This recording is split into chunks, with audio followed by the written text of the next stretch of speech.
All right.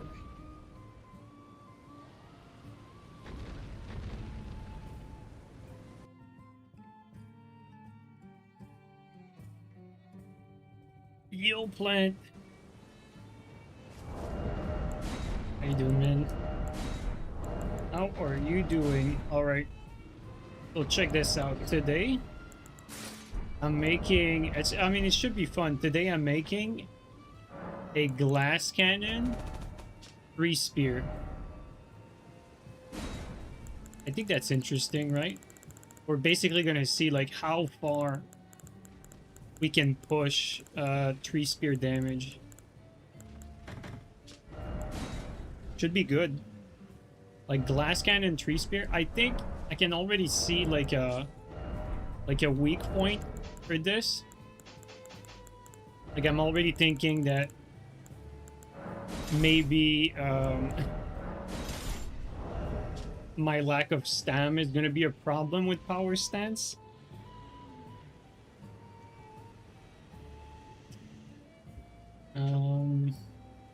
We're gonna start with this though. I mean, we're gonna set up our talisman first and then our stats. So it's gonna be this. Honestly, do I want to go this? It's not this. This. Do I go all offense? What would I use otherwise? I don't think there's really anything else. Like these, what's the... Okay, the physical portion is still significant. I guess you could use Spear Tally. I guess I could swap between Claw and Spear Tally.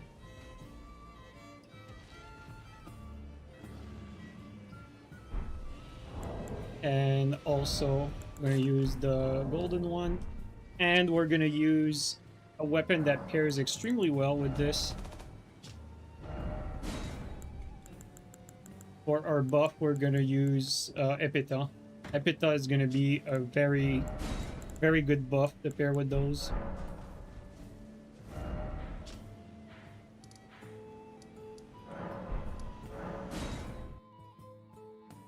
Yeah, I think Spear Tally is probably better than Claw Tally, but we'll see. Like, for Invasion, Claw Tally is not that bad either.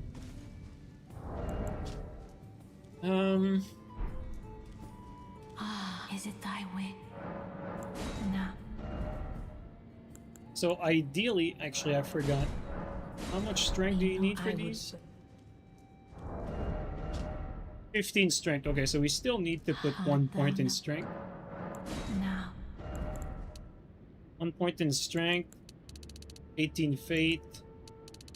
Dexterity. 50.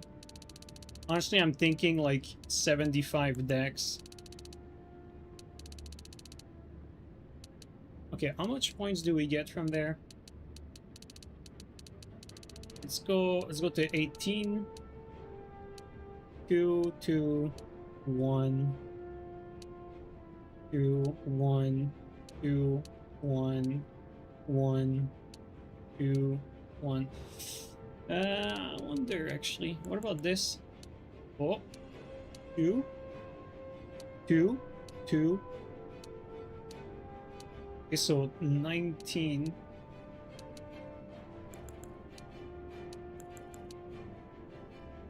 What if I dump this to 37, 61? 60.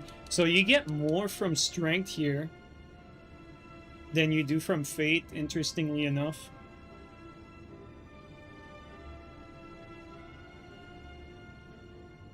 Speaking in Morse code, yeah. It still gives us enough. Like, I want to get, like, low vigor or low endurance. Although, for vigor, I don't know. I don't know if it's smart to do that. I don't think it is. And we're gonna put this to 15 and at least get our vigor to 37 for now. Ah, my thanks. Oh my god, my health bar is so small. Oh, we're still good weight-wise, though. That's good to know. Probably gonna have this. Oh, we fat roll if we have this. We still want to at least have, like, some armor, though. I wonder if it would be worth it to go Rakshasa here.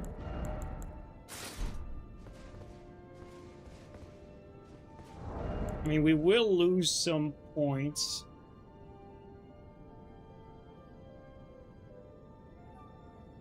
Yo, what's up, guys? Welcome in, everyone. I'm trying to figure out like some sort of like glass cannon free spear, like putting everything in offense.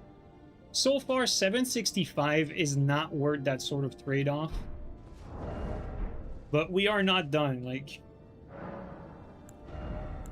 let's see. If we start pouring points... Okay, so past 80, there's no point. So if I get this to 150, I get 776, which is not worth it. It's like, dude, that is so bad. It's like 50 AR for 50 points, which is terrible. And then this here, it's still bad though. Like, it's a little bit better, but like, I think it's like 62 points. Honestly, I think from there... Yeah, I think from there, guys, we're just gonna play it smart and simple.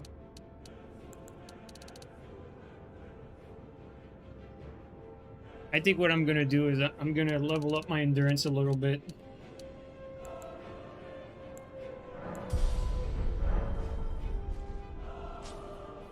With 24 Fate, you could get Sword of Light. Oh, that's a good point. Yeah, let's do that. What about, does Epita cancel Sword of Light? Where's Sword of Light here? Should be around here somewhere. Oh, Sword of Light, I'm on it. They stack? Oh, okay, well. That takes care of that. We definitely want this. 24 Fate. Dude, that's gonna be so much damage though. Like, Sword of Light kind of changes this whole thing.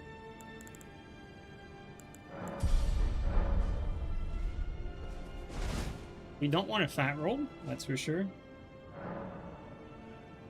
Yeah, we're gonna use Holy Physic on top of that. Dude, this build is gonna do so much damage.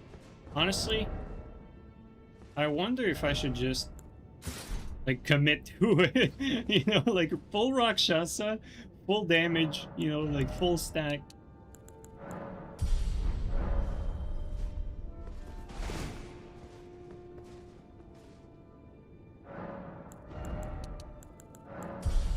Wonder if I have enough endurance to make this possible. I think I do though. Like,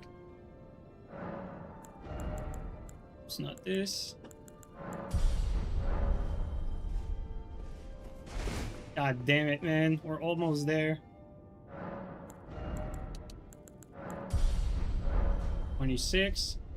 I feel like we're close.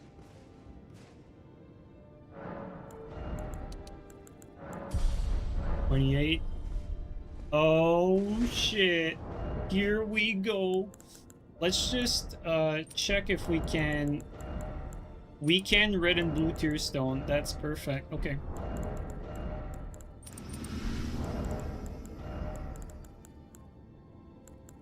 Dude, that's gonna do so much damage. I feel like we might be able to 2-tap.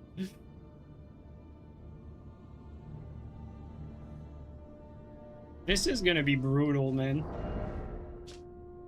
Okay, we have like 2 more points, so I mean, with these points, I'm gonna put like 60 vigor and we get 2 points. Oh, yeah, we get 2 points from 1 point in strength, so we're gonna just do that.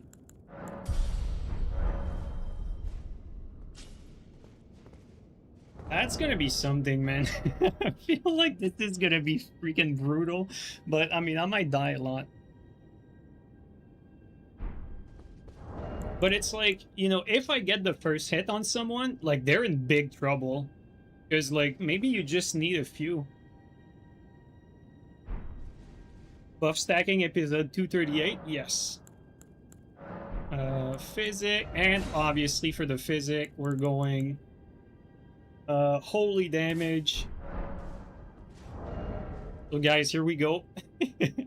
This is gonna be the build for today. I'm curious to see like how far this gets.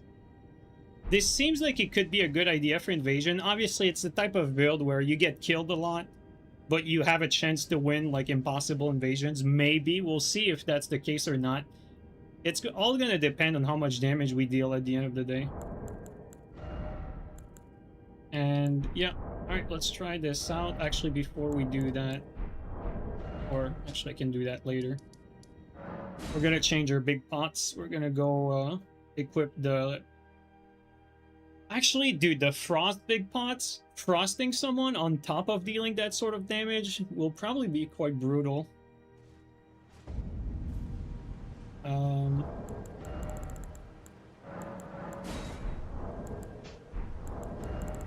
Let's get rid of the strength.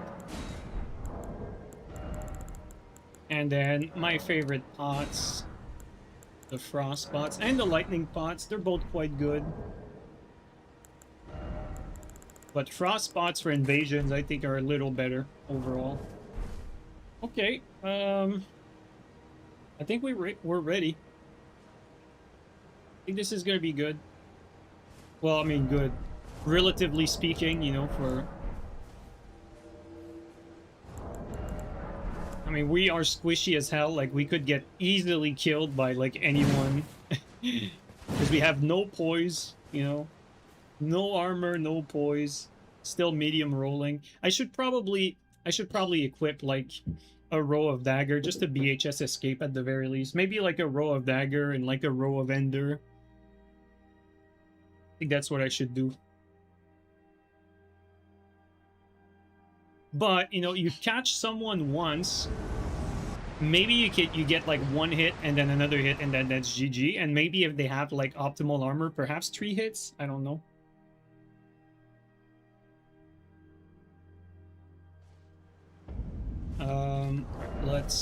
Let's grab some ender.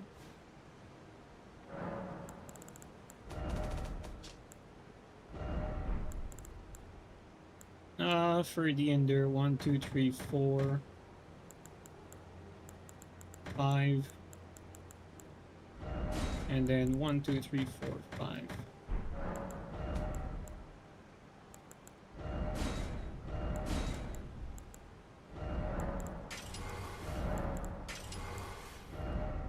We're just gonna... We just want, like, the ability to have, like, an option with Ender if we need to quick swap to save ourselves. Like, I don't really plan on using any of that.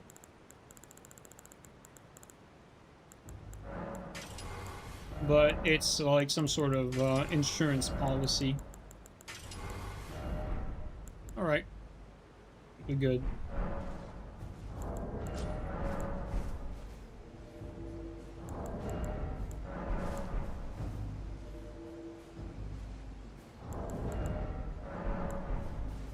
You've never learned how to play with PSGS or to counter hit?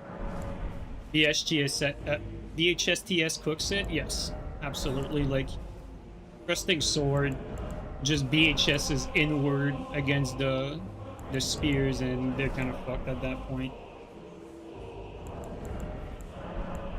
Actually, a lot of setups, if you roll into the PSGS, like, depending on the setup, but a lot of fast weapons have an easy time against them if you know how to abuse it.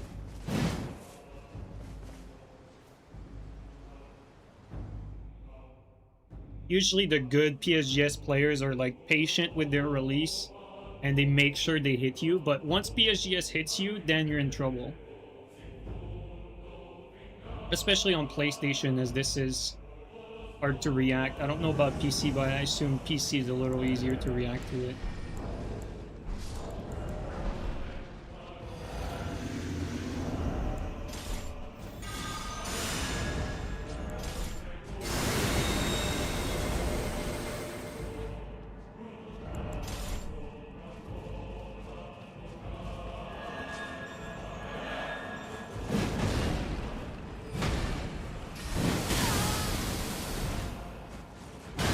Little lag there.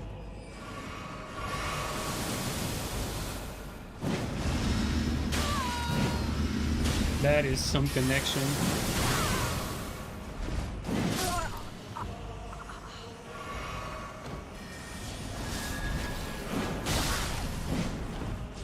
Our endurance is so low. We're not doing like that much. Like, don't get me wrong, like 900 damage is not bad. But given everything we put into this build, it's not enough. That's what I feared.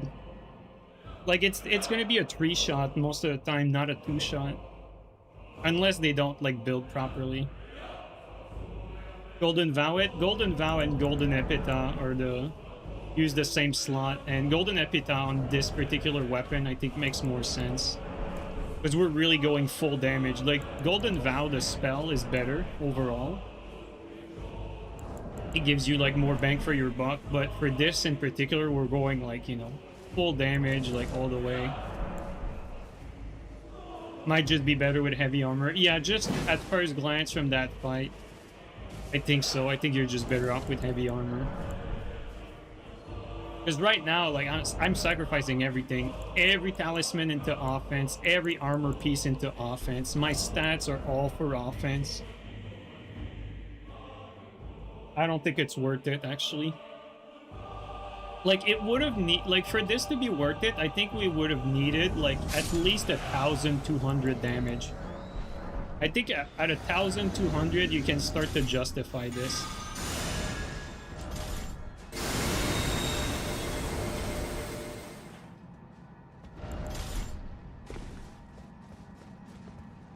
There's 3 of them.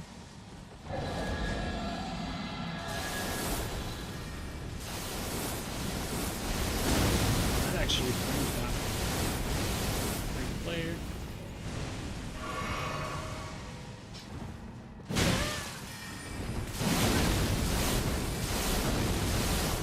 I think we're gonna need to back off here.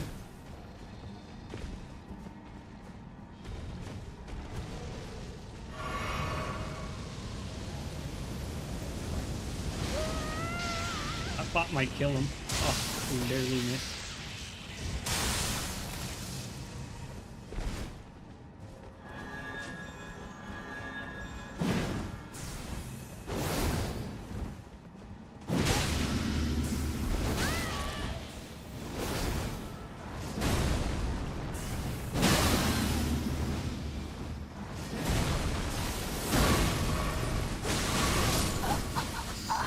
I actually did not see much there.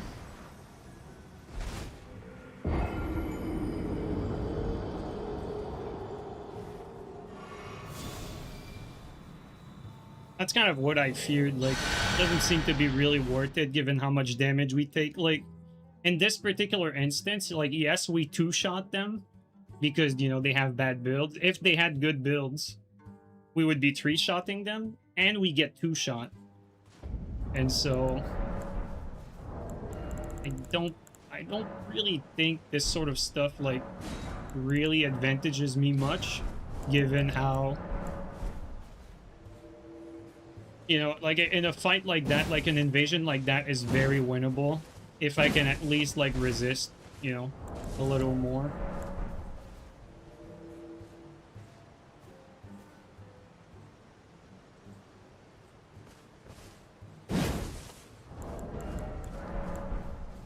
Smokey, the whole point of you know, a meta level is to not do that. Like, if you just keep on leveling over and over, like, build making is pointless. Like, that just kills the whole concept of build making.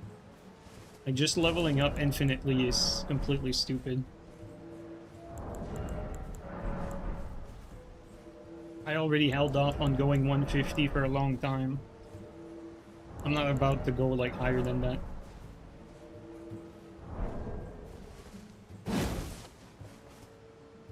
Oh, my monitor just turned off.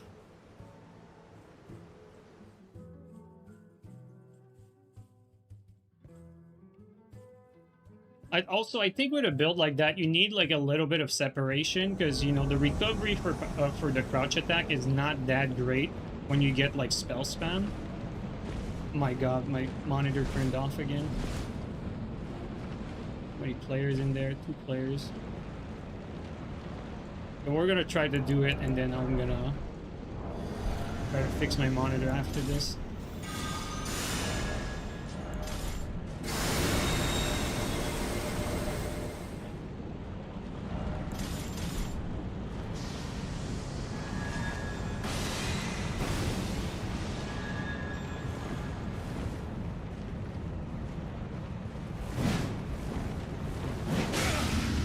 Not bad.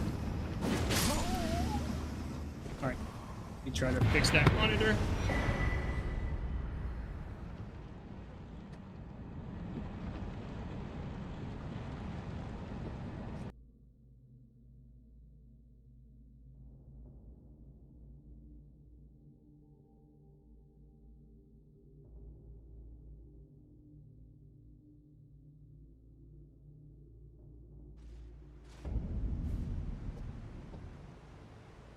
Hopefully, we don't have issues with this again.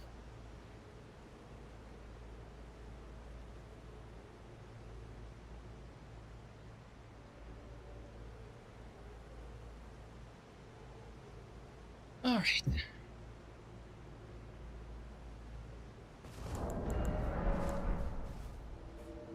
Is your monitor LG, bro?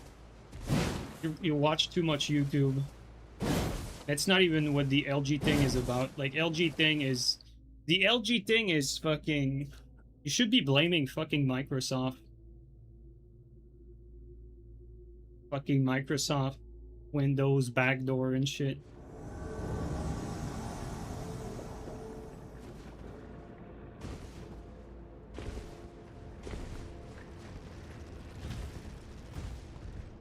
Oh. I don't think we have time to do much here.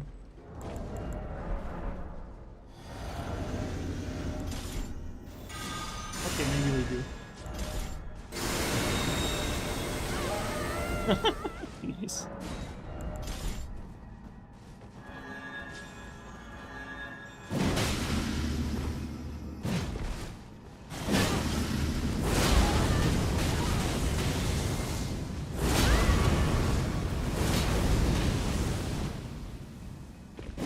No, that's not what I wanted. Let's get out a little bit.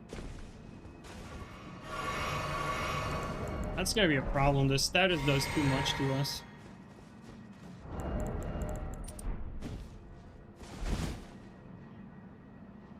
We're too squishy, man.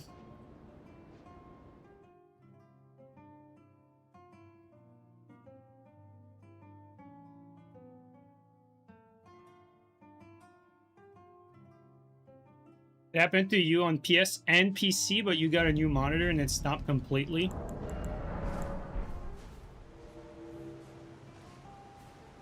It only happens to you on PS, Econoc. For me, it only happens on PS, but that could be due to like HDMI versus DisplayPort. Because, you know, on PC, I mean, I assume you use DisplayPort on PC and we use like HDMI on console. I don't know though.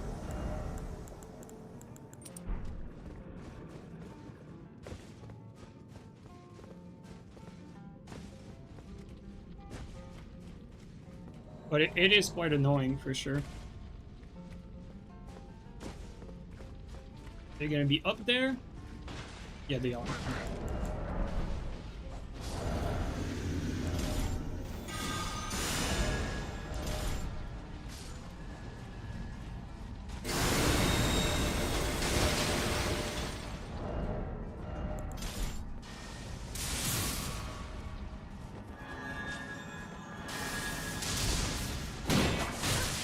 That's gonna be annoying.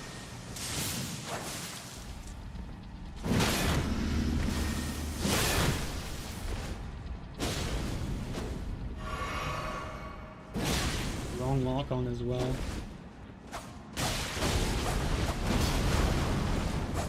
The dagger is legitimately dangerous.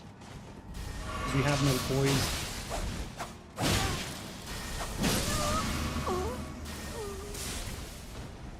This is actually a pretty bad build so far, to be honest.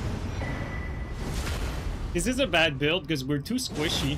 We're too squishy and PSGS just has like, it's already not, like PSGS is already bad for invasions because you don't have enough recovery. or your recovery is too slow. Like the fact that you're that squishy, it's definitely not great.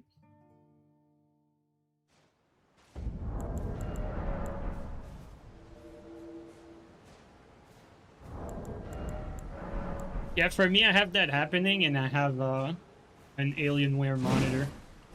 I'm never buying that again. I feel like like it's getting narrow and like narrower like year by year. Like the amount of brands that you can buy. Like you can't buy Samsung, can't buy Alienware, can't buy LG now. Like we're left with like what, Asus, MSI, and like Gigabyte. The PC. Oh yeah, BenQ is good. Actually, yeah, we should be buying BenQ. That's true. BenQ is gamer first. There you go.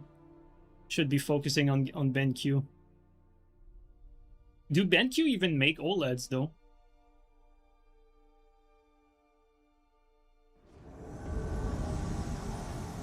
How many players in there?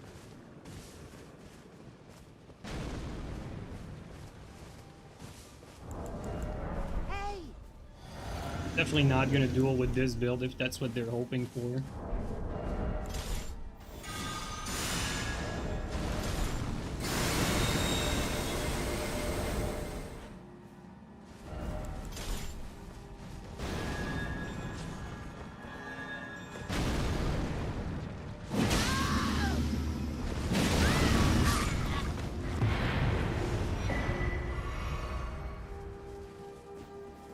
Does Cracked Blade apply more poise damage in PvP? Yes, but it's only 10%. And it's really only worth it on a few things. Usually, like, sacrificing your Ash of War. You know, your Ash of War slot for more damage. It depends on what you're using.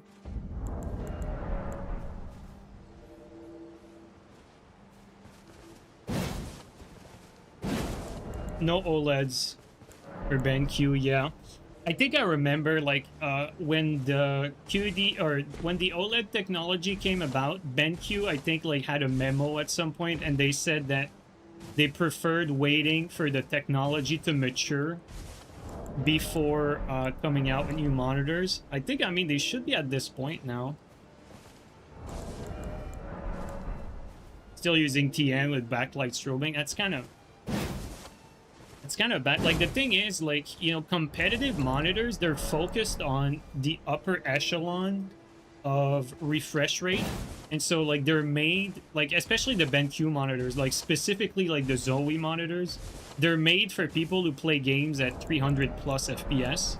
And so, the refresh, or the input lag and the refresh rate you get at lower FPS, aka, like, at 60 FPS, for instance, is quite bad compared to a lot of monitors out there. And so, like, a BenQ monitor like a Zoe is actually quite a bad choice if you're playing Elden Ring.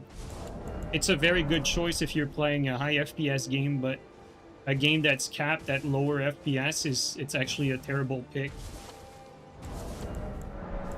That's like a big advantage of these OLED. It's that these OLEDs scale super well as far as input lag and response time at low refresh rate or low FPS.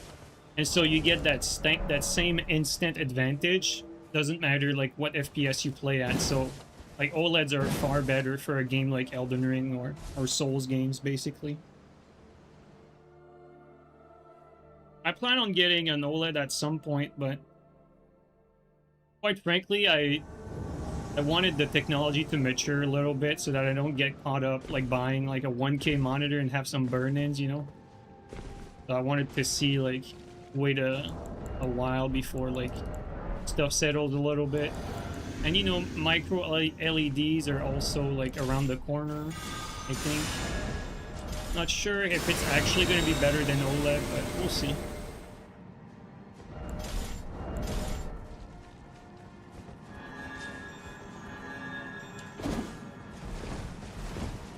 No hit.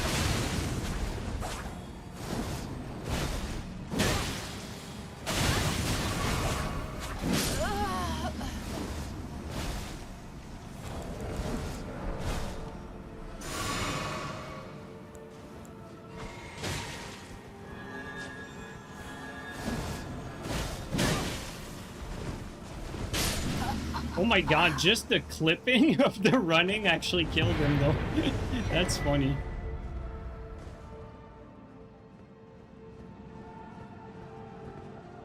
Also, what's unfortunate for any monitor buyers out there is, you know, the gold standard for checking out which monitors are best is now like paywalled.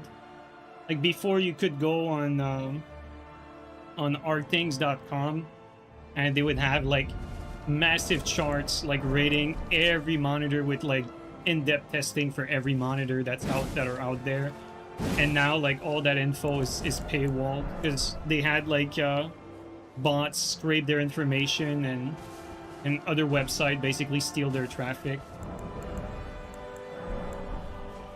Burn-in seems to not be that much of an issue from what you've seen. Yeah, I guess so. You're not gonna lie, you paid for art things. I think if you're gonna purchase a monitor, like let's say you have the intention of like, okay, like I want to upgrade my monitor, I think you definitely need to pay art things at least for a month so that you check out everything to like make a good purchase when it's time to purchase. I think it's smart to do that. You cancel your subscription afterward, obviously, but when it's time to purchase, I think it's definitely worth doing that. Because like you don't want to buy anything because it's too expensive. Like you're basically paying like a tax of like, what is it, like $5 for like to make sure you're buying the right $1,000 item.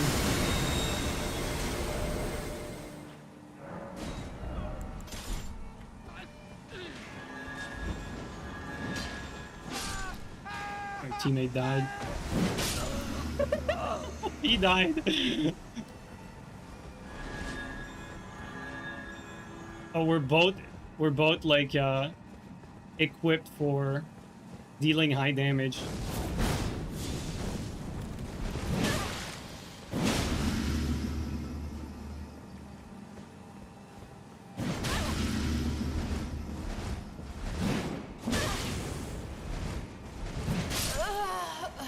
Can't run forever, bitch.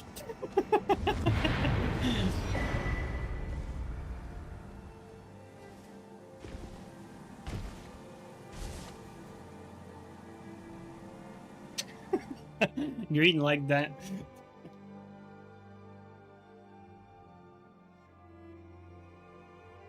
I've been playing a lot of Dark Souls 2 recently and having a blast. What do you think of Dark Souls 2 PvP? Dark Souls 2 was my first Souls game. I really enjoyed it, and also you have to keep in mind, before I got into Souls, I was into Armored Core, and and I was also a pro player for Rainbow Six Vegas 2. Like I was playing like tournaments and stuff, and so I had like the, let's say the perspective of like a competitive player in every game I played.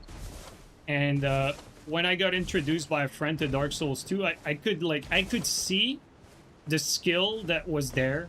I could see the competitive aspect, and I felt like there was more than just like a casual or a party game or just an arcade PvP game, right? Or PvP mode. Like I could see that there was layers of skill in Dark Souls 2, and that's what got me into Souls. That was the PvP for Dark Souls 2. And I was very eager for Dark Souls 3 to come out after I played Dark Souls 2 for, you know, at least 1,000-ish hours. And so I felt when Dark Souls 3 came out that Dark Souls 3 was a massive upgrade on almost everything from Dark Souls 2. Not everything. Like, you know, the way you unlocked and dead-angled in Dark Souls 2 was probably one, like Dark Souls 3 not having as much like unlock and dead angle was like one of the biggest fallback for the skillful combat for Souls game. Like Demon Souls, Dark Souls 1 and Dark Souls 2 had dead angles done right. You could like free aim your attacks and change the timing of your attacks by free aiming and aiming in different direction. I always felt like that was one of the most fun aspect of these games, and Dark Souls 3 removed that. But Dark Souls 3 like improved Dark Souls 2, and like, you know, they had better shields, or like more balanced shields. You know, like the backstabs were better in Dark Souls 3 over Dark Souls 2. You know, like Dark Souls 3 was like far more like overall polished, It made like the game overall made more sense, even though it came pretty unbalanced, like every Souls game do.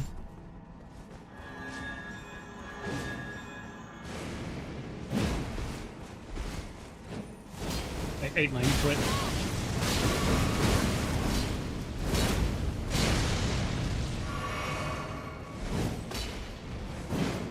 Oh my god. Okay, this guy's super laggy.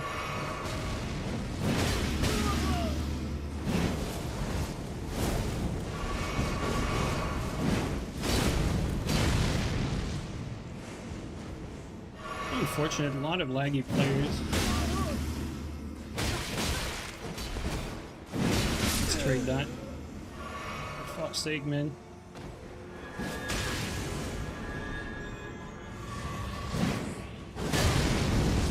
He skipped that. Guess I wasn't paying attention.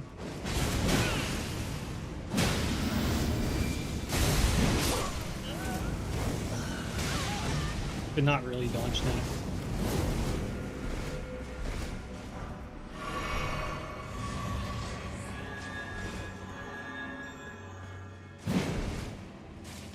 So many laggy players today. I guess it's a little late, but it's, I mean, at 10 p.m., I think I'm still in my time zone. Like, 10 p.m. is still, like, prime gaming hours, let's be honest.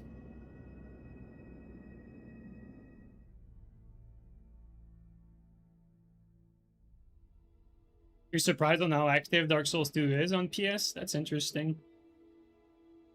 But yeah, I haven't played, like, Dark Souls 2 is one of those games, like, when Dark Souls 3 came out, I never touched Dark Souls 2 after that. Like, I never touched Dark Souls 2 after Dark Souls 3 came out. I never came back to it, and never really felt the need, because the way I saw it is, like, even though Dark Souls 3 was not an upgrade across the board over Dark Souls 2, it was still, like, better for most things. Like, Bonfire Aesthetic is another thing that Dark Souls 3 failed over Dark Souls 2, but I think at the end of the day, like, people have their preferences for Souls game, because there's always, like, you know, like, either 2 steps back, 1 step forward, or, you know, 2 steps forward, 1 step back. Like, it's never, like, just steps forward when it comes to when it comes to these games. And so if there was an aspect that you thought was important for these games that they changed, there's a good chance that you might prefer one of the older entry over a newer one. Like, shields in Dark Souls 2 is, like, really painful. If you're fighting a good shield player, like, it's not only, like, broken, it's not even fun to fight. Like, it's completely, like, feels very painful. You just lack option.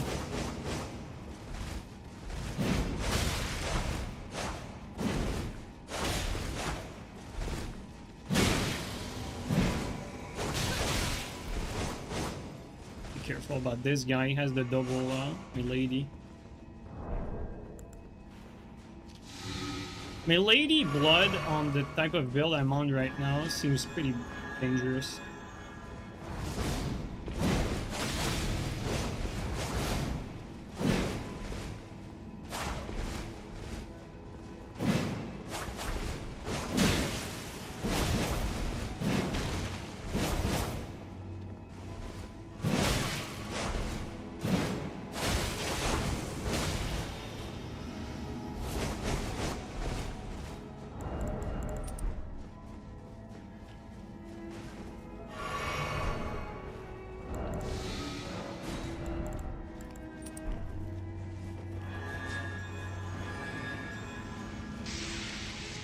Probably should do Frost here. Insane lock on, I wanted Doris there.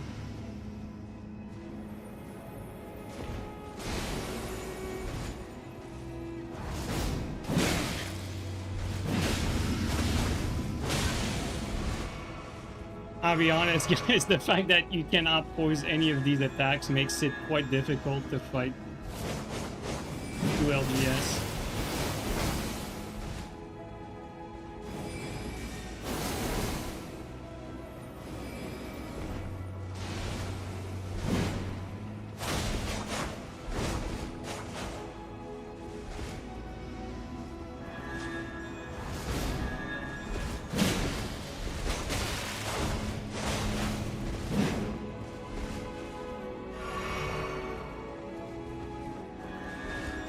There's no opening either. Like, they whiff, but... like, you can't pressure them after they whiff.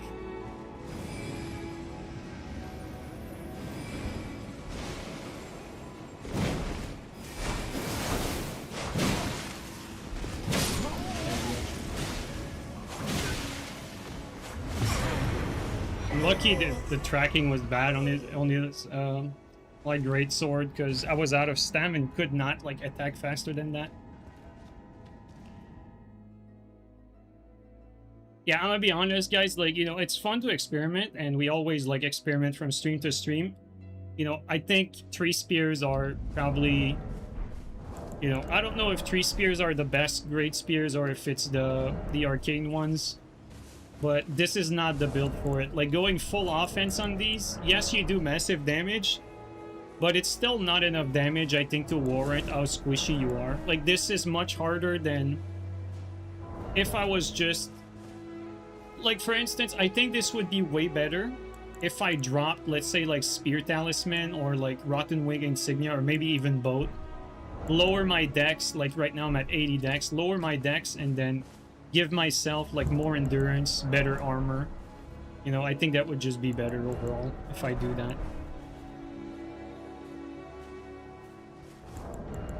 So I think this variation is just not as good as just the standard, you know, like heavy armor.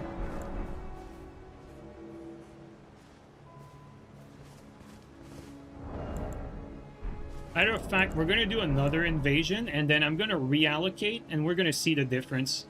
I'm going to reallocate after that, and I'm going to put on like a more balanced version of this, and we're going to see if it performs better.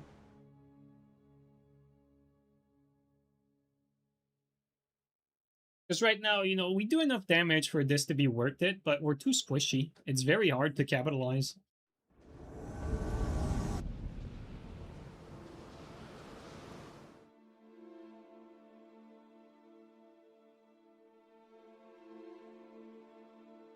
We're too squishy, and not having poise on great spears is definitely a problem. Like, when you're fighting like fast weapons, like getting stunned by daggers, like what happened earlier, that's just too dangerous. Because you don't have hyper armor to bail you out either.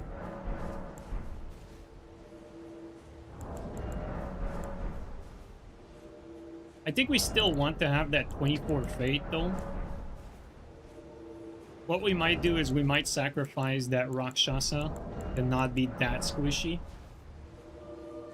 In fact, let's actually try to replace Rakshasa right now with like something that's a little more balanced. Like something like this, you know?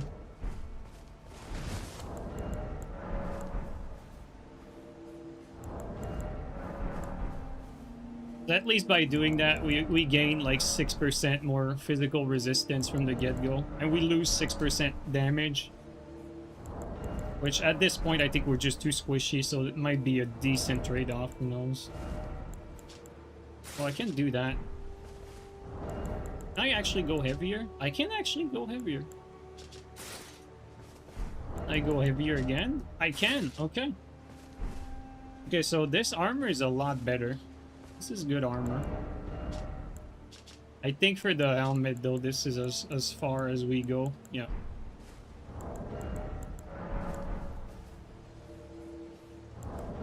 Just by curiosity, let's take a look at our defense. Like, right now, we're at 27, 26 for physical. Let's just compare that to Rakshasa.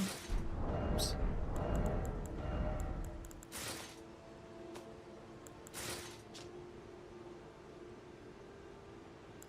Does that count?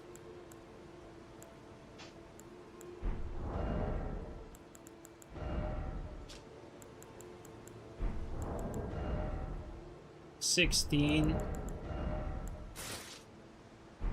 Interesting. I don't know if the damage reduction is calculated in the defense damage negation.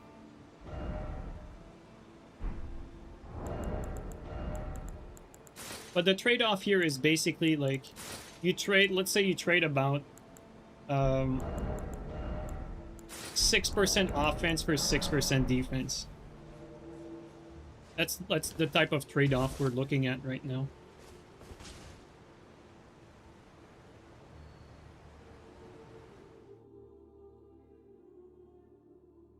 But in the situation we're in, like, we're too squishy, so I'll take that trade-off.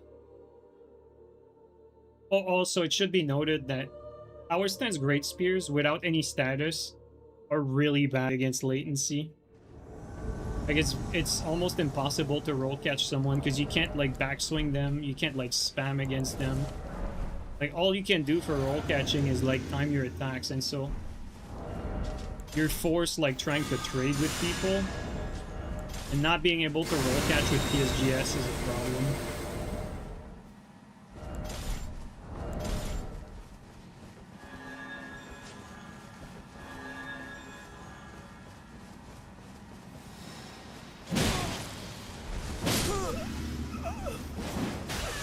Only one hit.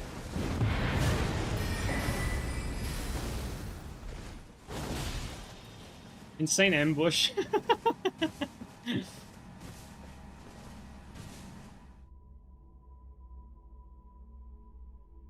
They tried to ambush, but our damage was just too high.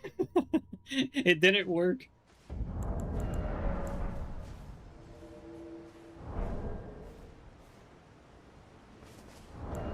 I think next, if we want to sacrifice offense for defense, I think we could, like, remove one tally that's for offense and put it into, like, physical reduction, perhaps.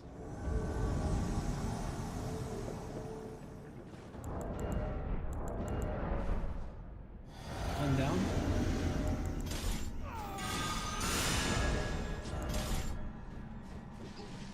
That's it for this one.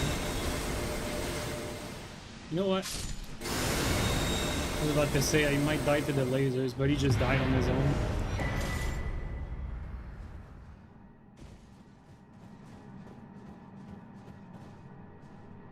I think already I like this variation more than the Rakshasa one. I think the Rakshasa armor, like, don't get me wrong, Rakshasa armor definitely serve its specific purpose, like what it's for.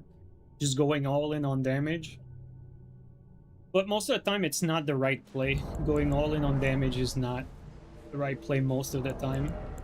Like, there's a difference between, like, going for, let's say, a Blood Boil aromatic buff and Rakshasa armor. Like, Rakshasa armor is really bad because it takes away, like, your ability to have a lot of poise and a lot of defense. It's not just an offense-defense trade-off. Like, it's more skewed than just, like, 2% more and 2% less. It's worse than that because it takes up your armor slots, which are important. But, you know, like, one of the great purpose for Rakshasa armor is, like, when you're doing range attacks. When you're doing range attack, that sort of stuff is very useful. Like, if you're going, like, Great Bolt, Rakshasa makes a lot of sense because you never want to get close anyway.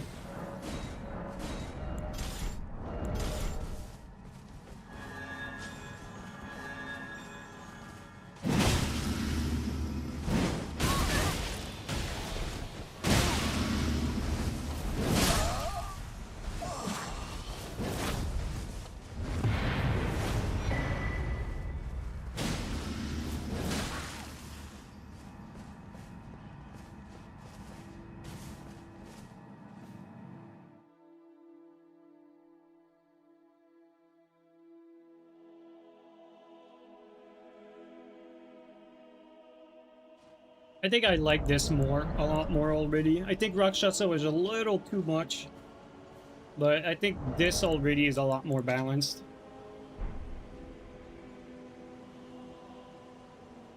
Don't think I want to sacrifice the chest piece though. So the chest piece gives you, like, straight up extra crouch attack damage.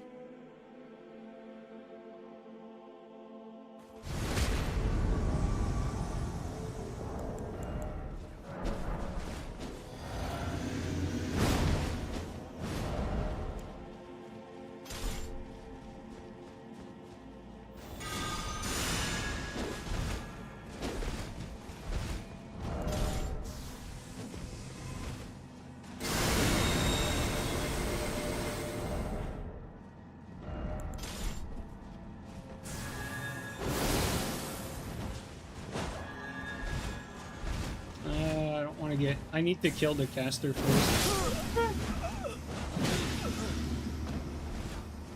Baby jump.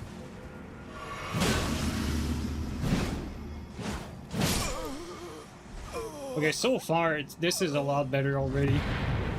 I don't even see the damage difference between with Rakshasa and without. Actually, we have not looked at our AR either. We need to see how much AR we're doing. Yeah, you seem to kill them in the same number of hits while being tankier. Yeah, exactly.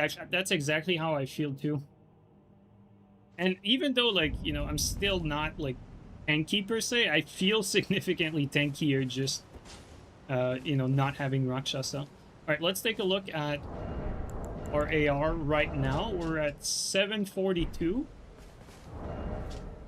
And let's actually compare it to Rakshasa. I think it was 65. Oh, no, 786.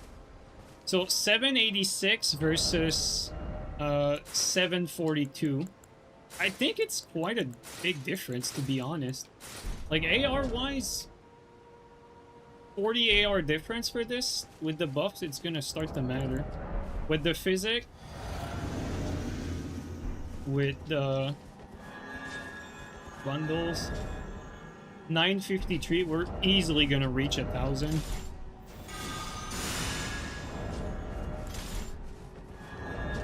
A 1,081, and then if we add this one on top,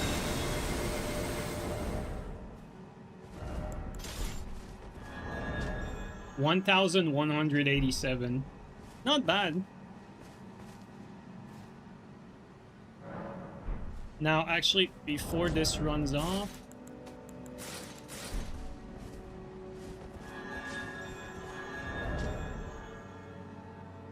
wait, I think one buff ran out. Oh, my physic ran out.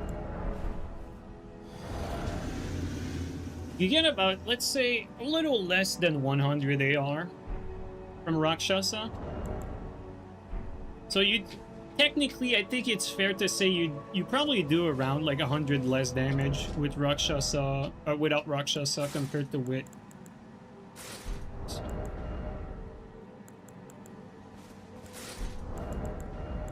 Which I think it's arguable if the trade-off is worth it, but so far I think we just take too much damage with Rakshasa.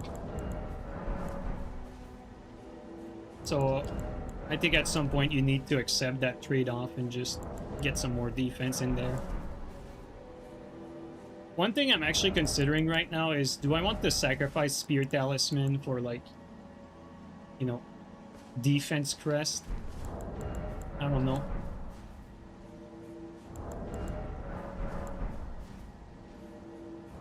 And also, our fashion is better like this than with Rakshasa, I think. And ironically, I would have preferred if what was optimal would have been this instead. Scale armor looks better, I think, but I mean, Beast Champion is significantly better.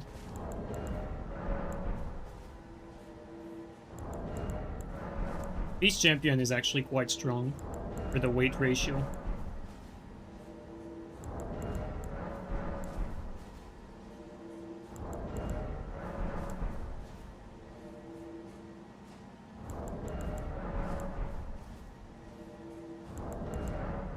I think we're going to change area to attempt to invade from. Go to the plains.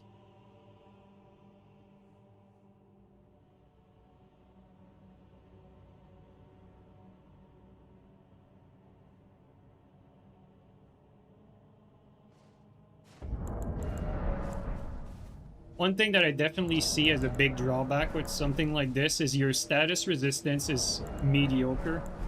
I think that's probably the biggest drawback if you're invading. You know, just like what happened earlier, getting Madness just by one Vike's Ash of War. This is extremely dangerous. That means that you likely get one shot if you get clipped by a Vike Ash. Because, you know, you're gonna get stuck into Madness animation, and then you have like 2 people or 3 people comboing into you afterward, which usually, that's GG. We got lucky to survive it earlier, but lucky is all it was, really. you get madness when you're invading, you're likely dead. And so ideally you'd want to have like a little more status resist in this. And even the guy that was only using like a dagger earlier, like a bleed dagger, that almost killed us as well. Just, he didn't know what he was doing, he was just spamming it. And because we were not able to tank a single hit, it was actually quite dangerous.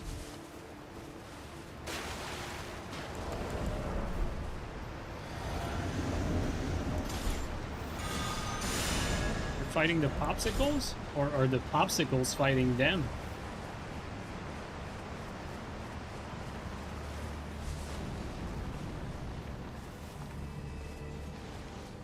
I thought it was them, but it's the monkeys. Alright, my people. Charge!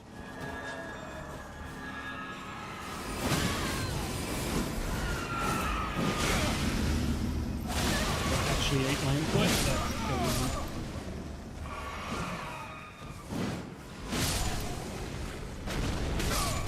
What the hell? What was that?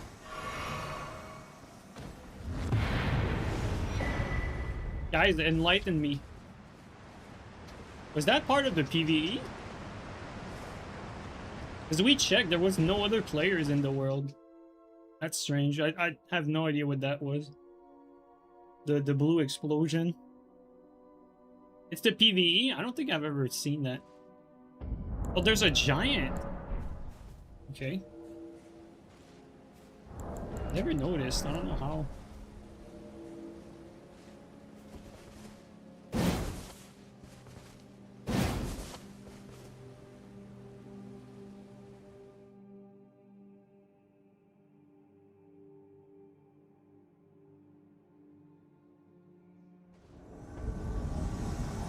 Coffin.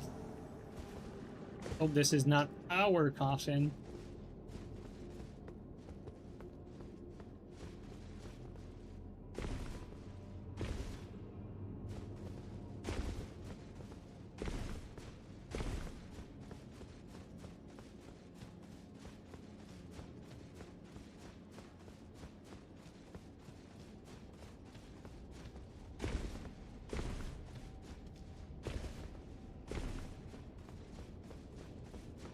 They should be waiting for us at the site of grace, I believe. We're gonna find out in a second. Yes, they are. And there's 2 of them.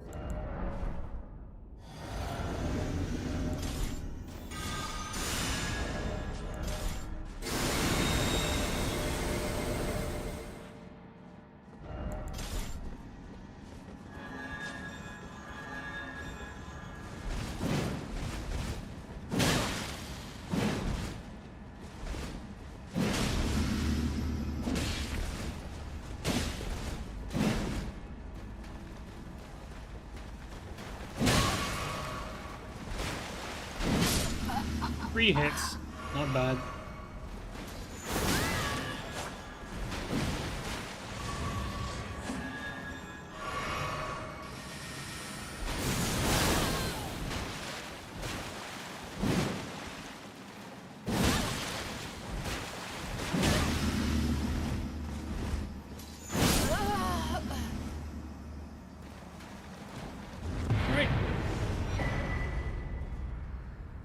I think 3 hits against someone with decent armor is very respectable.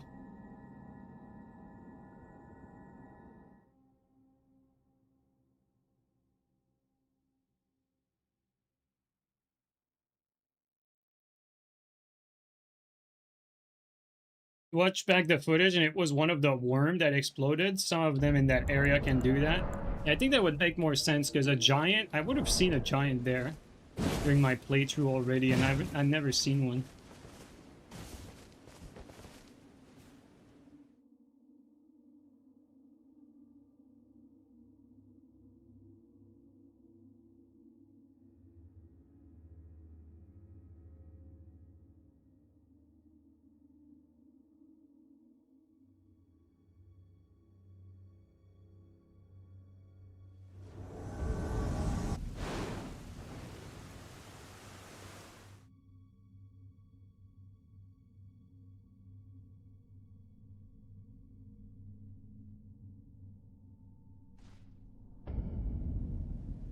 A giant that throws magic if the spot is in another place. Yeah, that's what I thought.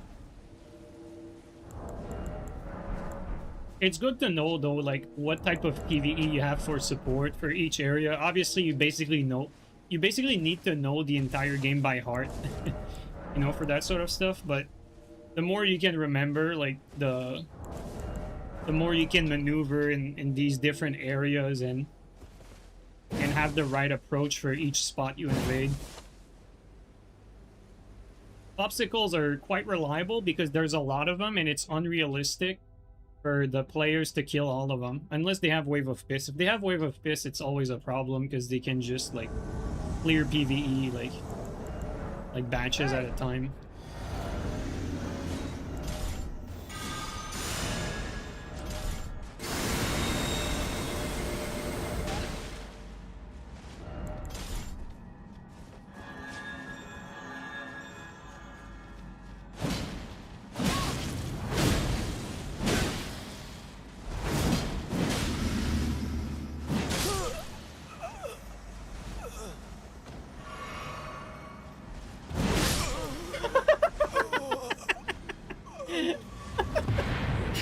Good trade. Insane. We do good damage, I mean.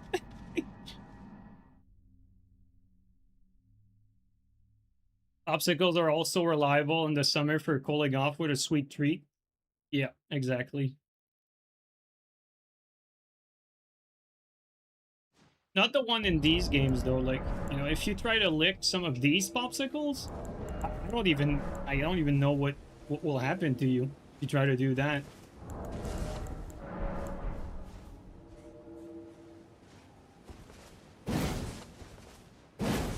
Maybe they are sweet though, who knows? I'll let you guys figure that out. We'll ask Miyazaki. We'll let IGN ask Miyazaki though, you know, this is the type of question IGN would be asking. It says there's 3 people in there. I see 2 players over there. We don't know if the third is an enemy or a teammate. Well, there's a blue in there, so likely an enemy.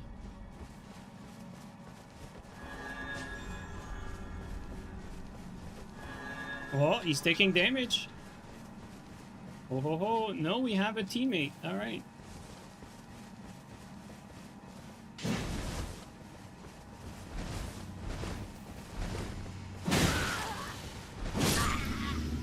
That's actually quite useful that these Great Spears are so long against like light rollers like this guy.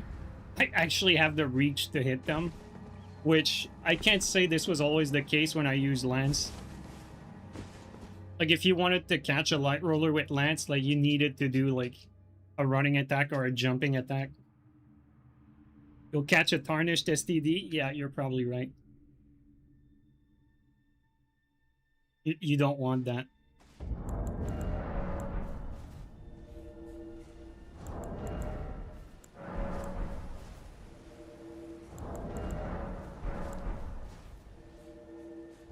Okay, so far, I think removing the Rakshasa armor already, like, even though sometimes we don't get hit by them, I feel already more comfortable. Because it feels like when we trade hits or when we get hit, we're not into one-shot range, like, right from getting hit once. Just with that little change. And like Akeem said earlier, I don't really notice the damage difference all that much. Like, no matter if you have Rakshasa or not, like, you're gonna have to kill tryhard armor in at least 3 hits. Whereas with, it might even take, like, more than that. If they have, like, super uber, like, counter holy defense and everything. And I don't think, like, having Rakshasa or not changes that. And the people that don't have HP, again, I don't really think that changes much.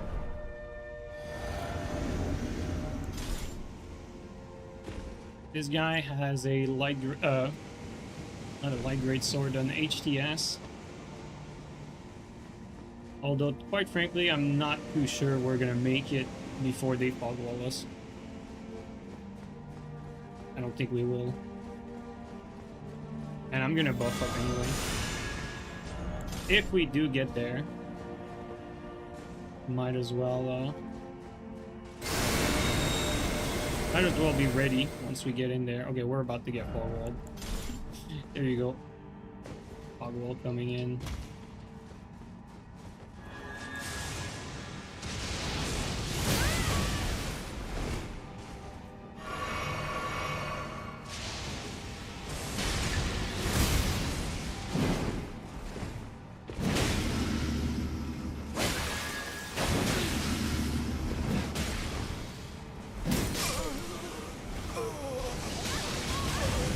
Kill me. Whoa.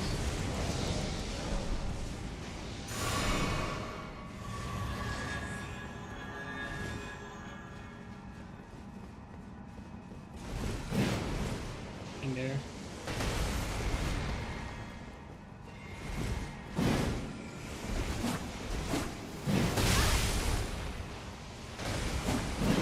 Close.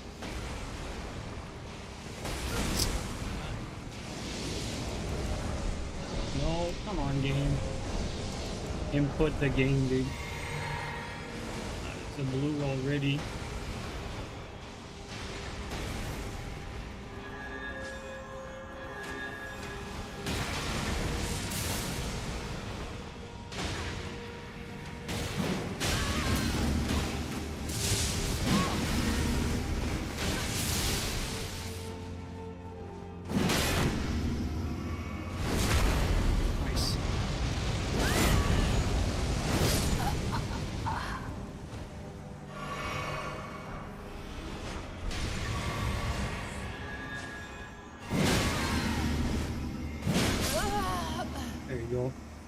I didn't want him to fog wall.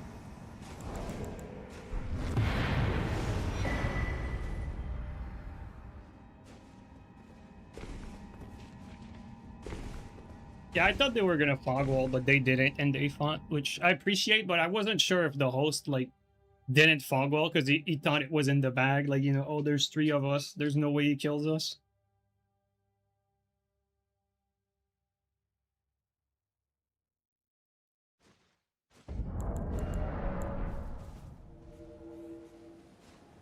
Damage seems pretty good, honestly. Yeah, I think this is a good, at least for invasion, like, I much prefer this balance than what we had at the start. I think this is quite nice. Like, you do enough damage for this to be very threatening. You're still very squishy, you still don't really have poise. But you're not, like, you're not getting too shot by everything, at least.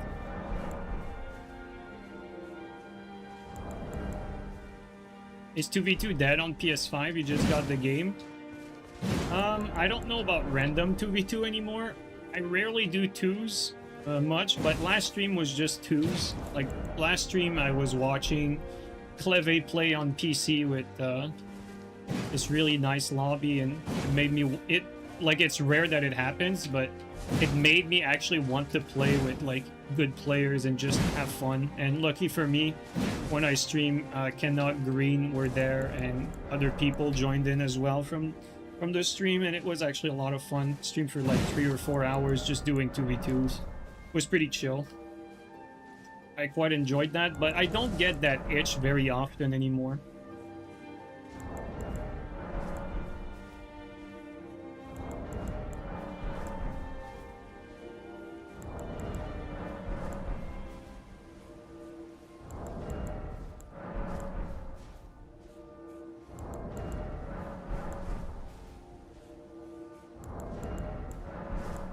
Well, it's like that where a blue gets in 10 seconds after killing a phantom, bow spamming too, you just switch to Call of Duty. Be honest, that's understandable. Surprised by how many people showed up, especially at this time. Like, no one fucking sleeps in this community, man. Like, shit was like middle of the night for like everyone around the world, but like 2 countries or something. You know, the only people that we're not sleeping, we're like Australia or something. But yeah, like you said, a ton of people showed up and good players too, which is nice.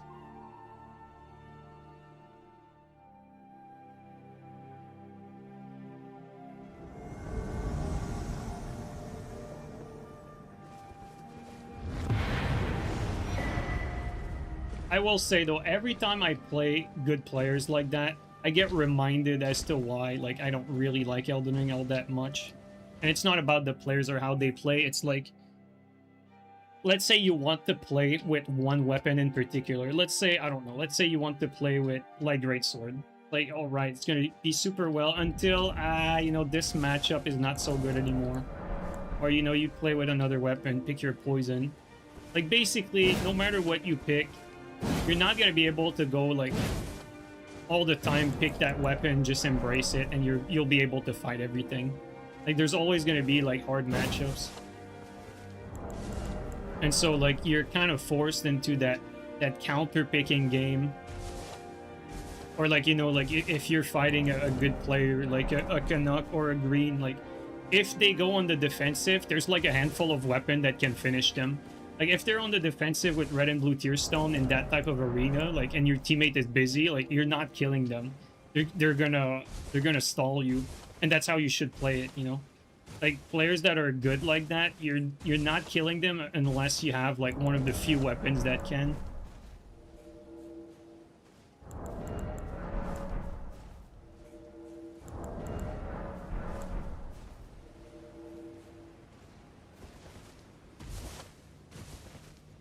If you're countered and your opponent plays passively, I wouldn't say passively, but let's say reactively. If you're countered and your opponent plays properly, which is reactively, like you said, like, you're pretty much cooked. Like, you need to just accept that you need to adapt and switch as well. But it's fine, because, like, you know, in the context of these 2v2s specifically, like, no one cared in there. Like, you know, like, everyone was just having a good time. Like, everyone was just chilling. So even if there were, like, bad matchups, like, people didn't really care. Like, you know, I cannot pick the whip at some point. Like, you know, do you think he cared picking the whip? Like, he just wants to press buttons, you know? So at the end of the day, it doesn't really matter. But let's say in the grand context of this whole game, you know, the bad balance is, like, always comes back to, like, right? Like, I forgot about that, you know? Like, you can't do that. Or, it doesn't really matter how well you play. You can't do that either.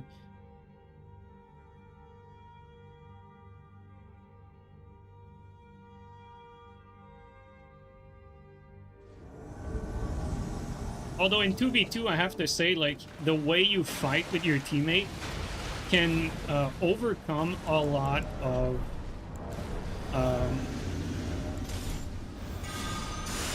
let's say a lot of what's the word that I'm looking for? Not pull back, but, like,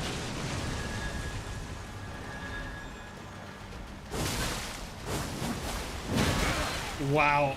I think he stopped me and only one attack landed there. Oh, ADC right away. Insane.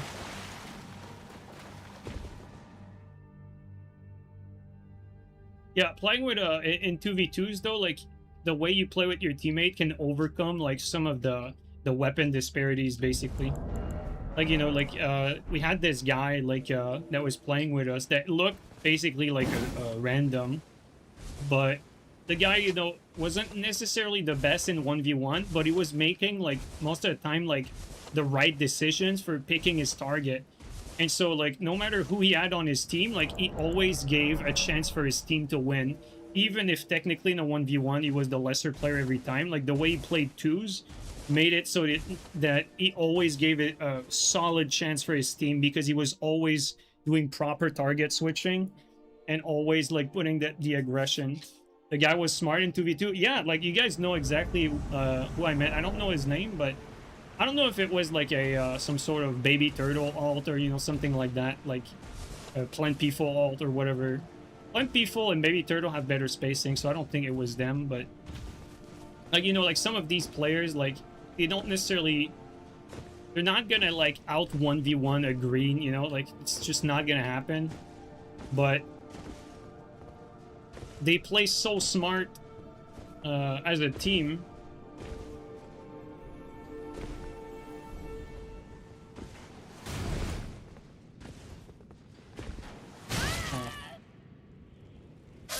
time that.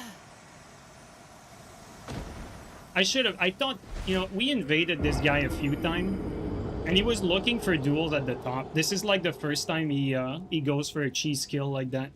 So I kind of got baited by the fact that he never did that before. So I guess he was salty that we killed him every time until this very point, I guess. Because normally, like, I'm more cautious when I go, like, on spots like that. Like, I'll pull out Endure and, like, go through it, like, carefully. But because we invaded this guy multiple times and he was always looking for 1v1, and I assume he was doing that again, so he got a dishonest kill, let's call it.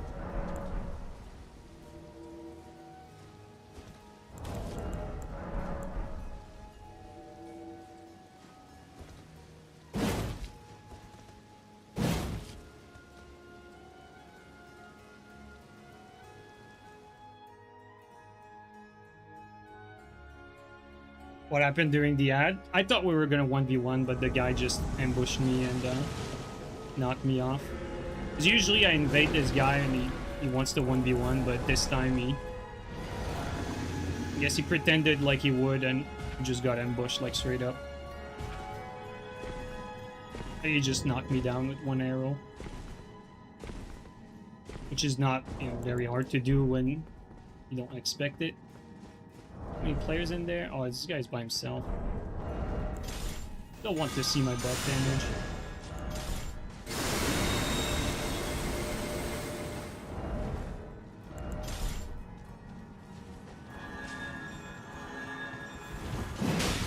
A lot.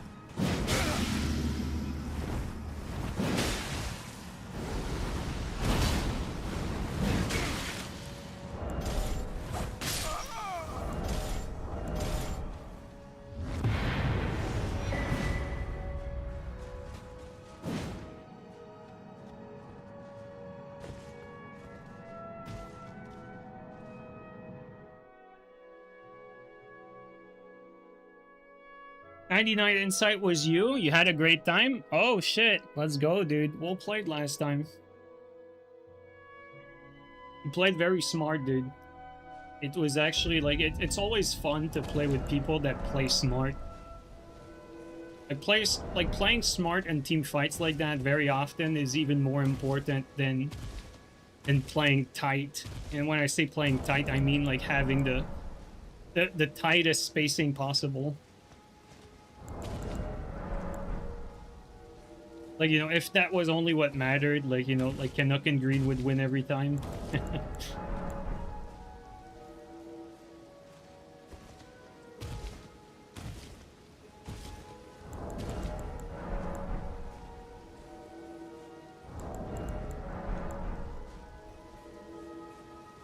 Improving game sense is what keeps you going in this purgatory.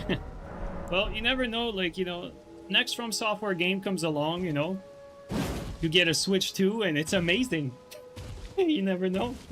And all these skills you have acquired, you now become a Duskblood god. The cope is real, guys. Ever since, you know, guys, I changed. Ever since Gabri bought me a Switch 2, I'm not the same person anymore. It changed me. You know, I used to be pessimistic, and now I'm always happy.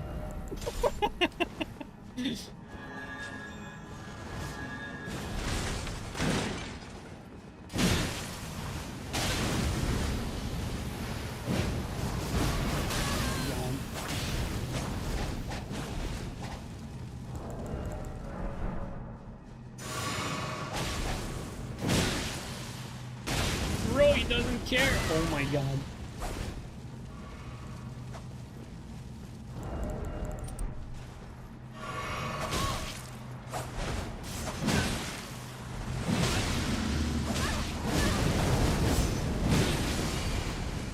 We don't have a choice here.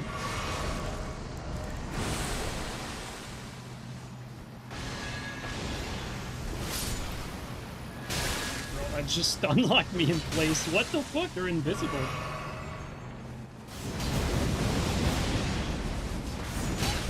Oh, come on.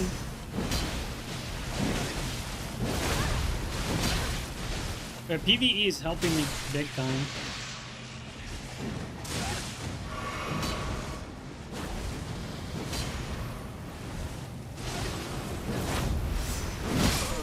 Okay, PvE is super helpful.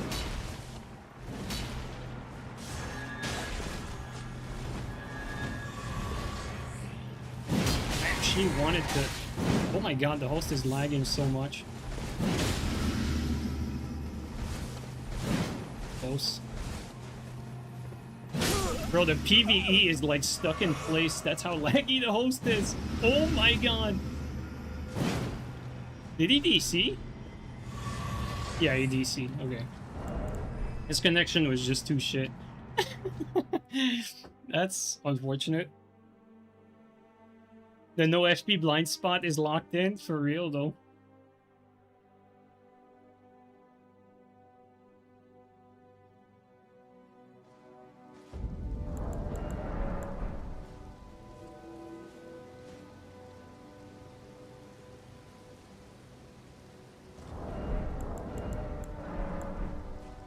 Oh, you played in Dark Souls 3? That's nice, dude. It's really nice. Yeah, sometimes we get like old faces like come back here and there, you know, like most of the time like people just come in and out, like they show up to say hi and they're not really interested in Elden Ring. You know, they like Dark Souls 3 but they don't really care about Elden Ring, which, you know, I perfectly understand. There's some good reasons to feel that way. I'm not interested in Dark Souls 3 anymore, to be quite honest, and I'm looking forward to Duskblood. Alright, I'm gonna stop.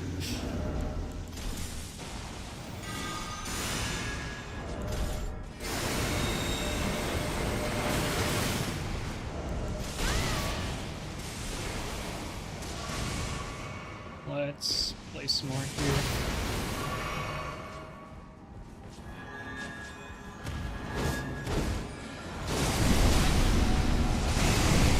Come on. Let's save.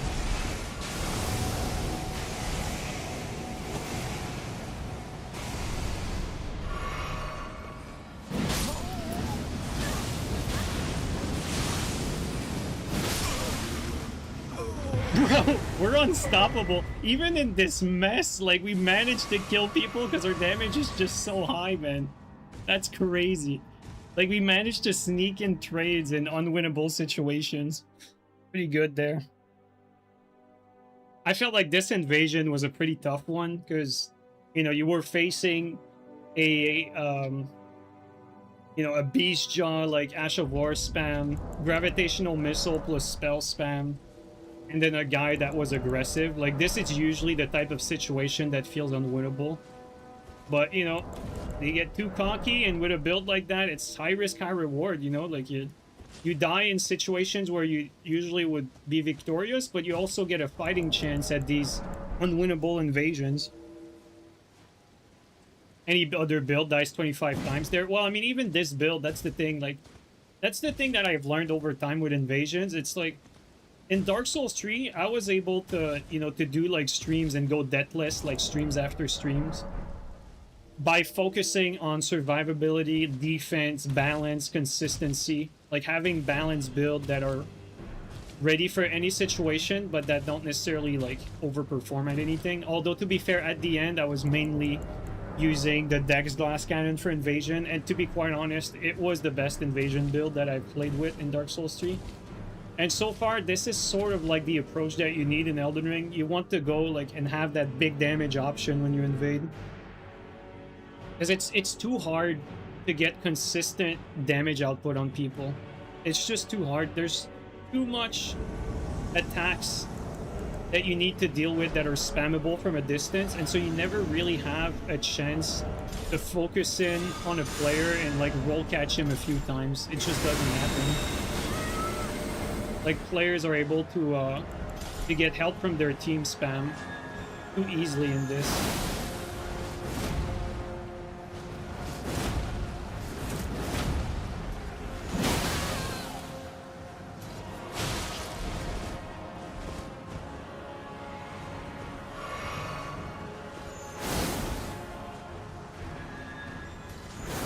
We need to focus on the Phantom first, but the host is putting the most pressure.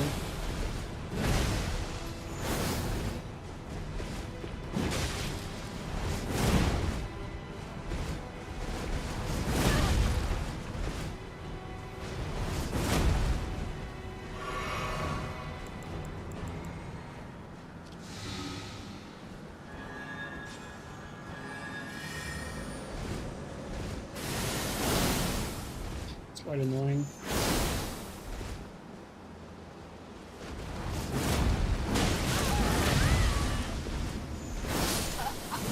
See, like, I tried to hit the holes there, and I paid the price immediately. Like, I got hit by the range spam exactly like I described. I should have followed my own advice. Like, sometimes, you know, like, I get these comments, like, in hindsight, like, people in hindsight, like, let's say I die there, right? Let's say I die in the same invasion, but instead of attacking the host, I try to attack the Phantom and I end up dying. Like, people will say you should have attacked the host, he was too aggressive. Like, it's always easier to say that in hindsight, but there, like, clearly the play is to ignore the host the whole time and solely focus on the range attacker, even if the host is the aggressive one. The only issue there is that the Phantom there was a light roller on top of that. So the fact that he was a light roller makes it extra difficult to catch up to him. To be fair though, this map is utter dog shit. The area before the dragon. It's like the worst, one of the worst places in the game.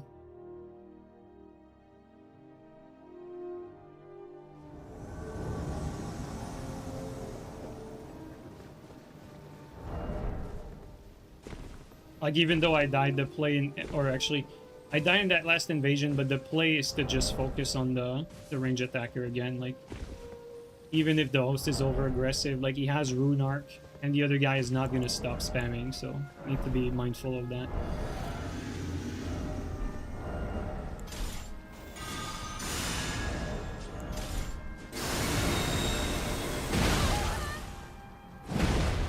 Host. You know what?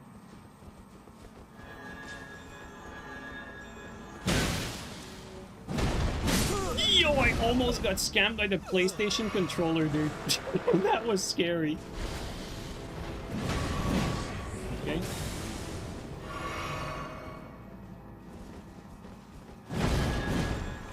Elden Ring is a consistent game.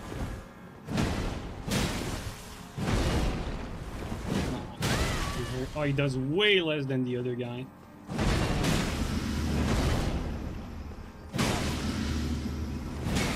Wow.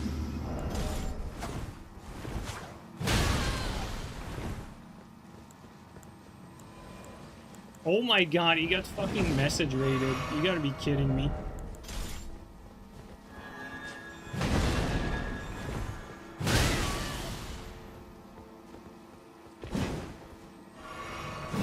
Bro. Yo, what is this, dude? Alright, that's enough playing around. Let's just play patient.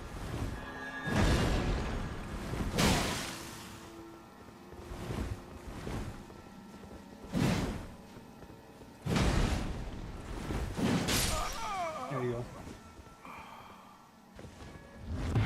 Remote ganking for real, though. Sometimes against players like that, like, I end up making mistakes because I'm too in a rush to kill them, and so, you know, I just go in and try to kill them as fast as possible, and I make mistakes doing that instead of taking my time, because in the, like, even when you're in invasion and you're technically in a 1v1, as the invader, you're never really in a 1v1, because you're always on the clock. Like, a blue could show up at any time. And if you didn't kill the host fast enough, well, there goes your chance at winning the invasion. And so even if you're in a quote-unquote 1v1, as the invader, you never really are. Even if you're alone with the host in the world, because you're always, like, sort of in a rush, because you never know, like, when someone else is going to come in to double team you, basically. And so the proper play in a real duel is to never really rush any play. You take your time, make sure you outspace them. Especially if you're better than your opposition, You know, you don't need to take any risk and like try to, you know, try to be as aggressive, you know, like you can just take your time, pick your shots and play safer, and you'll be way more consistent in your wins that way. The times where it makes sense to take chances is when you're evenly matched with your opponent. Then, you know, like if you're evenly matched with your opponent, you're going to need to take chances because if you just play quote unquote correct and logical, they're going to catch up on what you're doing and they're going to adapt to the logical train of thought that you're doing. So you need to randomize some of the stuff that you're going for so that they can't guess your next move. Like you know, like sometimes like you whiff and instead of like trying to roll away, you just keep attacking like a rando. Like that's a classic of something that that works against good players. Because it's a bad play and good players don't expect it. Well, we're gonna be stuck in here.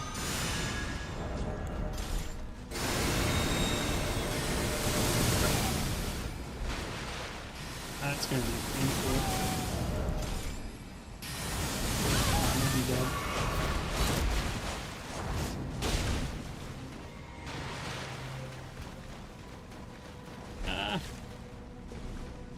I don't even know if I have the...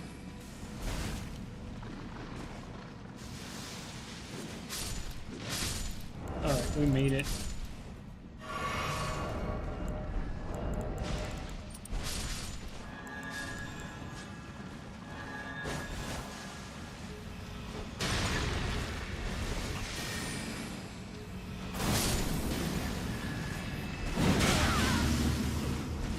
My foot! Oh my god.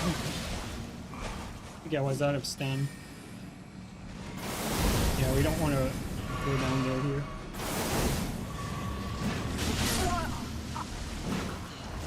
Yo, the lag is brutal, man. It's sometimes... That's nasty.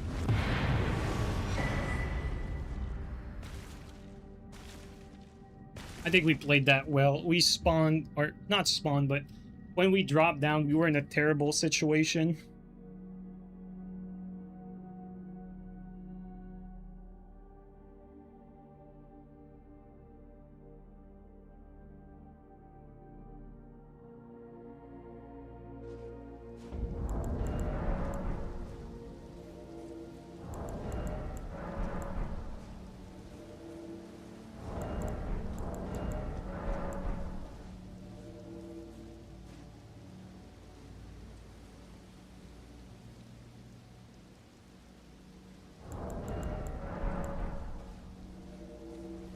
Sad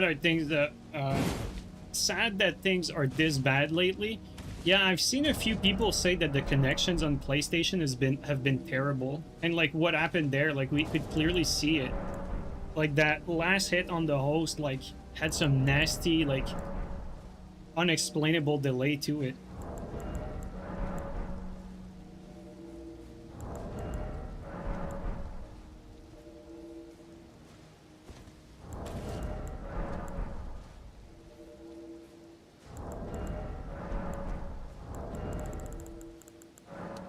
Sleep pods though, am I right?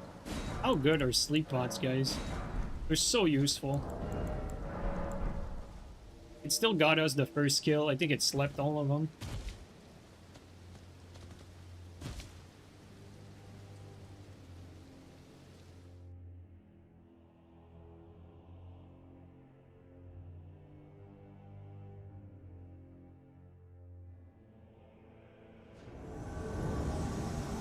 Slept on them for too long.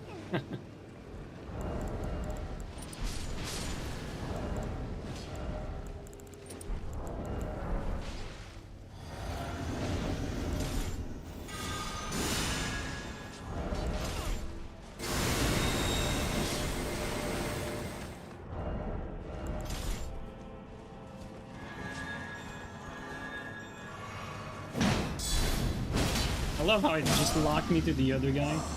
Wow, that's Elden Ring input.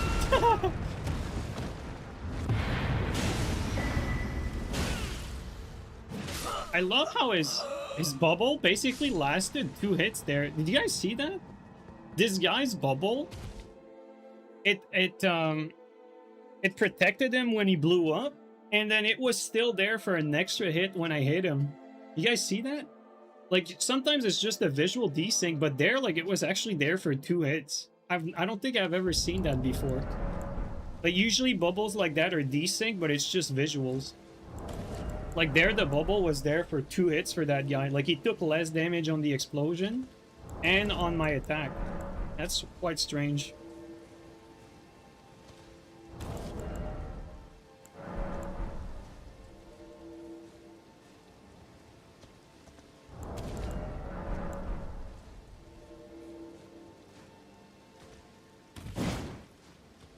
PSN connections are ass. You get a lot of issues in many different games. It's not your setup because Xbox is fine.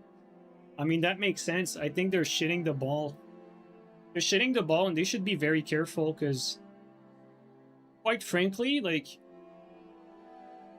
you know, for the future games, I don't really see a reason to play on PlayStation. Like, really, even Elden Ring, when the game came out, I was not even, like, sure I was going to play on PlayStation. Like, I bought the game on PC first, and the only reason I played on PlayStation for the life cycle of this game was that Elden Ring on launch on PC was unplayable. I kept crashing every few minutes.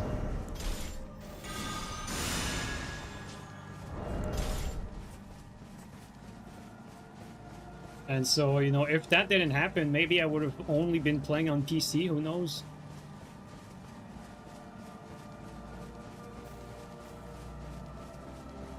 I just think this guy is just a runner.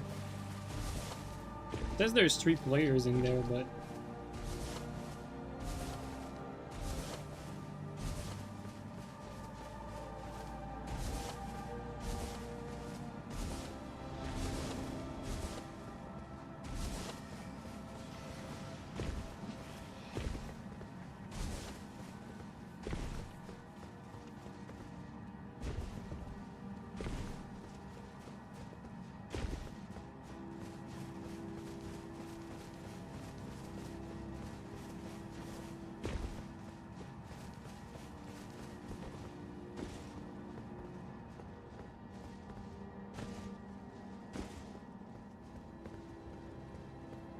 He's not going anywhere.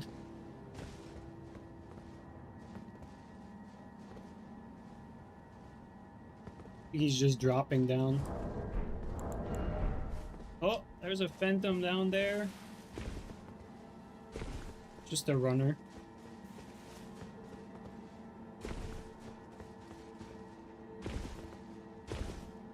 Is that too high? I don't want to take the gamble.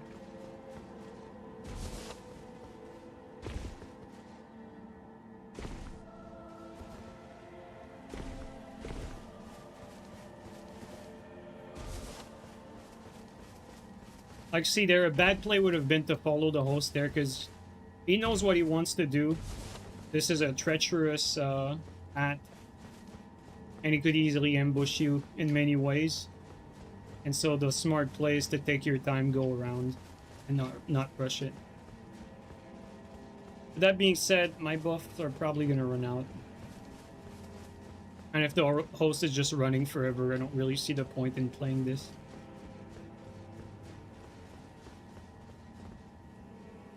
It says there's 3 people, that's the crazy thing.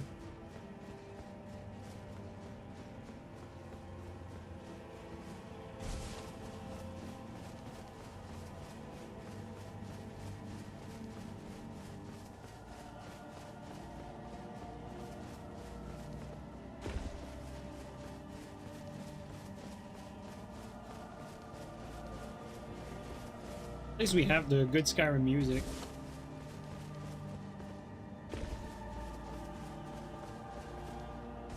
Look at him, you guys see that? All the way back there. It's just running still. You know what's funny? Maybe this is not a person. Maybe this is an AI that was trained to just run around the map.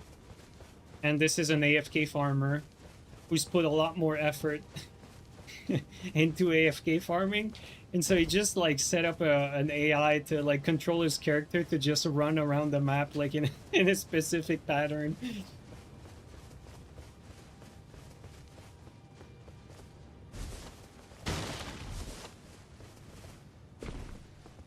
I could see that. You wouldn't be surprised. I mean, at this day and age where like people try to make like the dumbest content, I wouldn't be surprised either.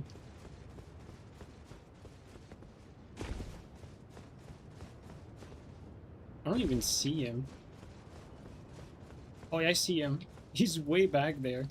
And he has like 2 phantoms. That's the crazy part. Like, I don't even know where he's going.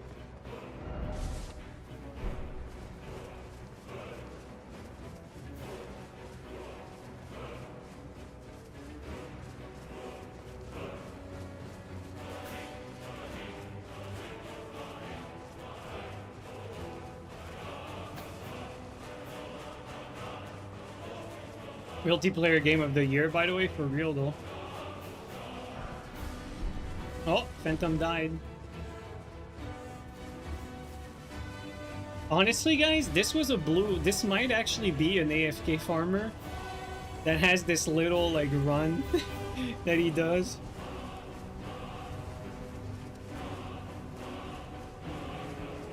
You've seen some Spanish content creators make trolling vid where it's just them wasting their time and they think it's funny. I don't even think it's just Spanish content creators. I think there's just this sort of content is like everywhere, and it's not even just this game. It's like there's just a lot of that, period.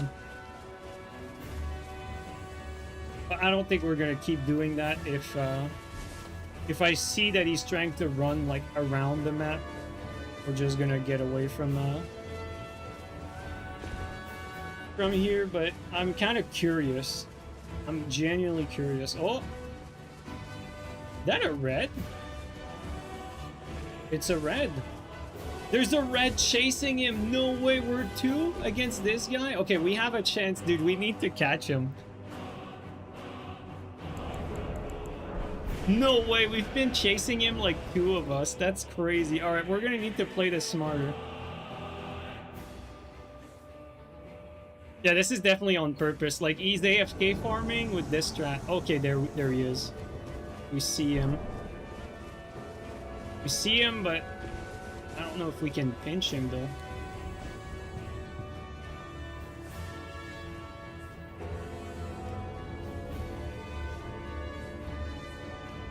I don't see him.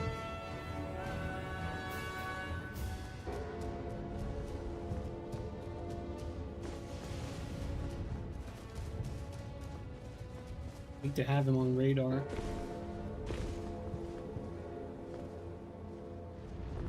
Oh, we see him. That's not the pot I wanted. There you go, maybe more this one. Oh, that was actually such a good throw, too. If I got it the first time, I think we probably killed him. If I got it the first time.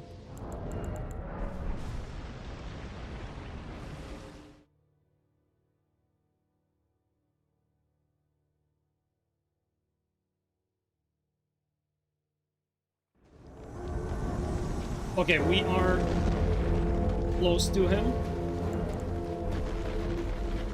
Let's not leave him. Come on, PvE. Don't do this to me.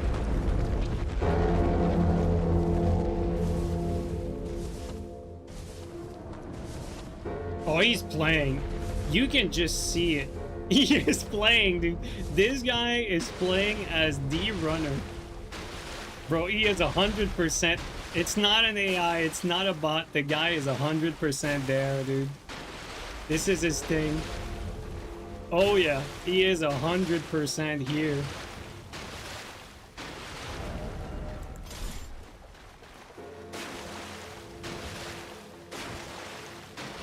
The spiritual successor for motion.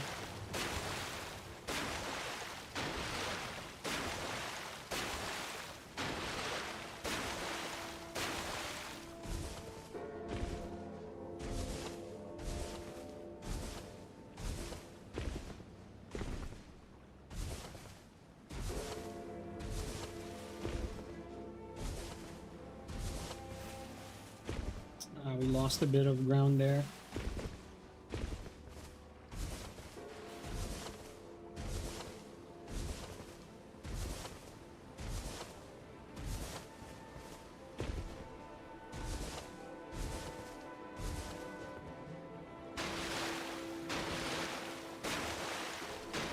We're doing well.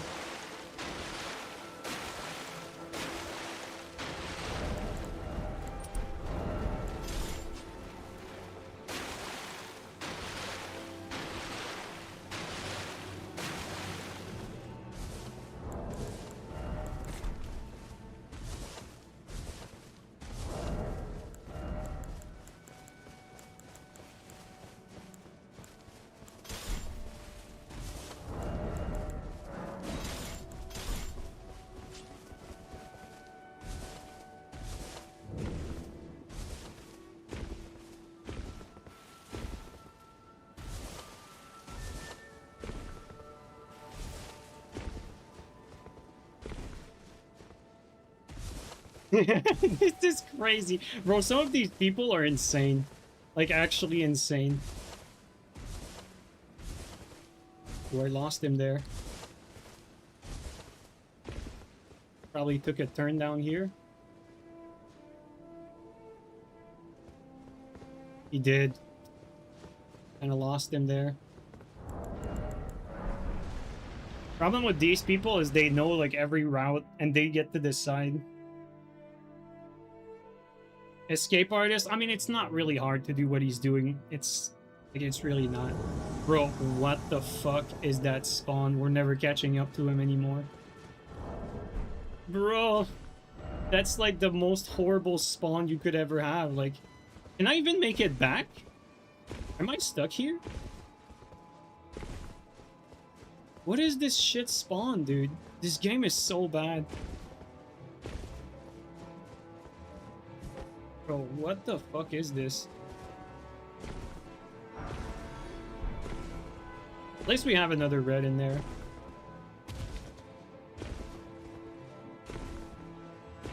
Yeah, this is not even the same map section. This game just cucked us.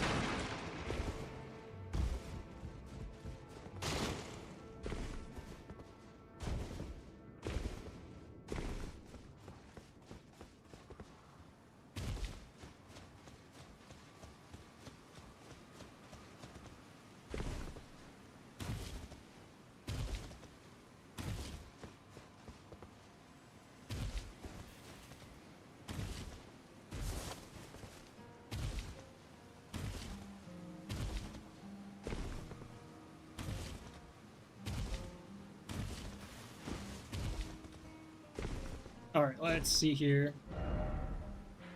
So,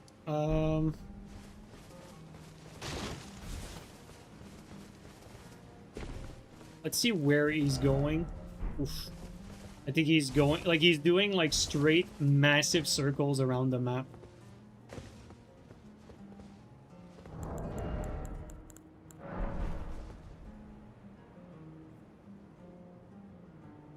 I can't even see him there.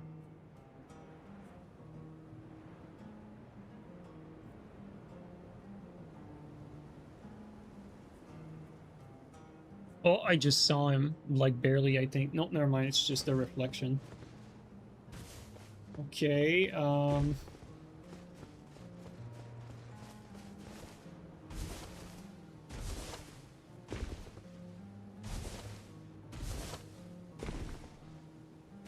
without any respawn, like, this respawn, like, fucked us real bad. This was, like, the most terrible respawn we could have had.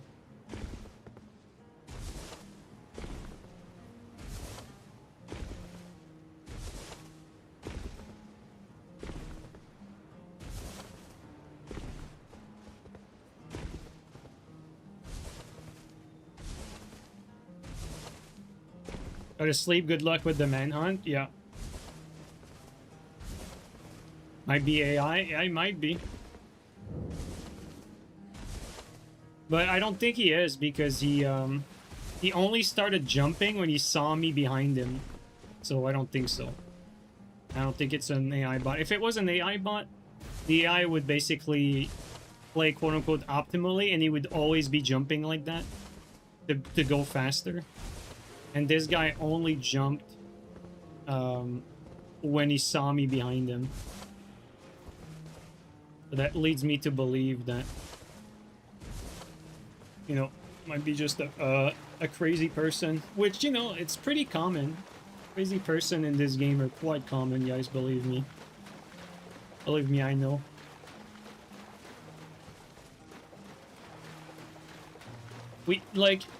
I would not be trying this, but we have another teammate in there, so at some point we have the ability to pinch him. At some point.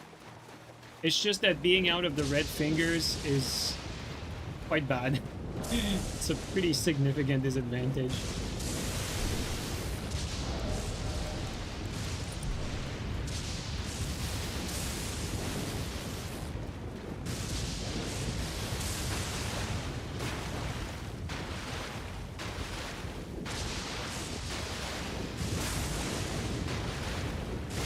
It's the usual Dark Souls 3 sniper, but amplified with Elden Ring no map limit. Yeah, pretty much.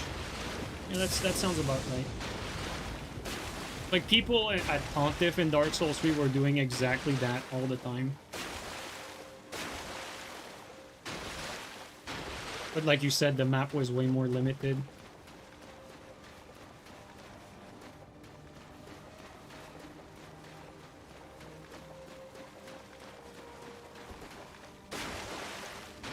I'm gonna change my plan, otherwise I'm never gonna catch him.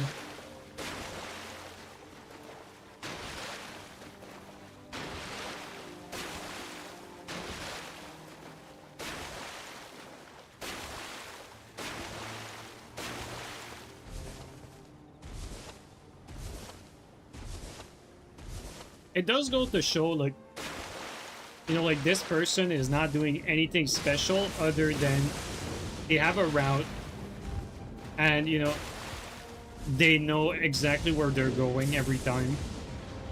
And they understand that jumping is faster. And so they're just following that route, just pretty much ignoring everything. And unless you spawn in front of where he's going, you're not catching him. Because everyone walks at the same speed in this game. So it doesn't really matter how bad you are. This is extremely difficult to deal with. And it's basically like abusing the fact that the maps are not made for PvP whatsoever.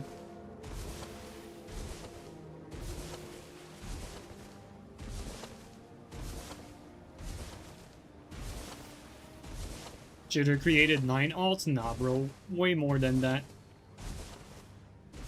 Like, people would create alts, like, every week in Dark Souls 3. Like, you have to understand, like, I would take fun in blocking them just to have them, like, make another alt. Like, they would make, like, infinite amount of alts. And I would only, like, block one of them at a time randomly. Because I knew that it would piss them off because that one person would have to make another alt, and every time, like, they would come with another extra alt with the same group, you know? That was, like, one of my pet peeves.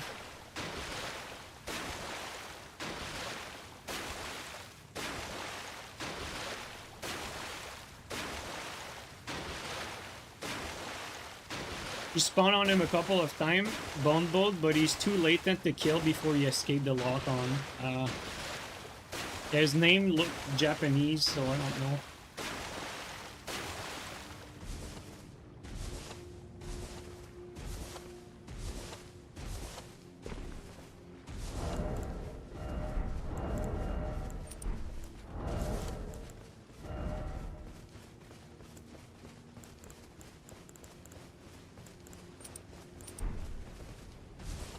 We don't want to stand out too much.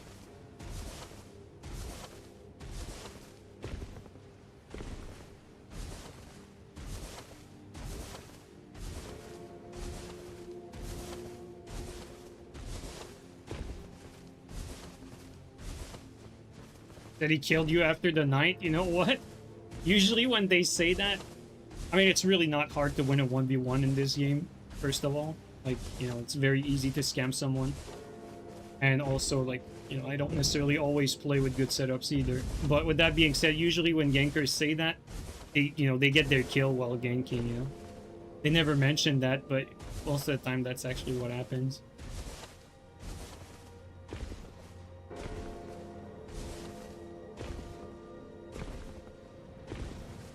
He's gonna disconnect when you catch him, bro. If we catch him.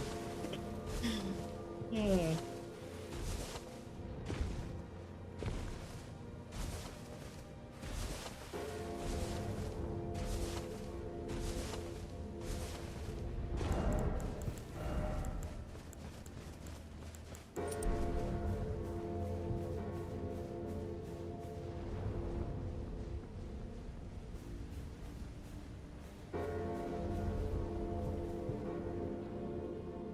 Would you look at that, guys?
Guys, can he escape with the cutscene?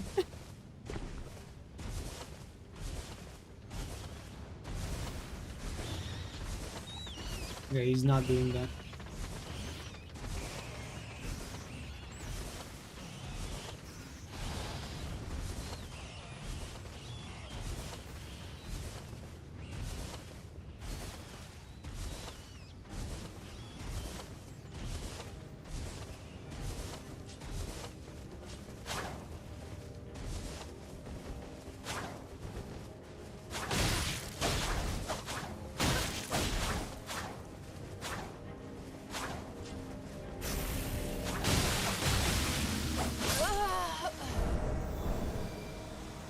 And dog shit player goes down.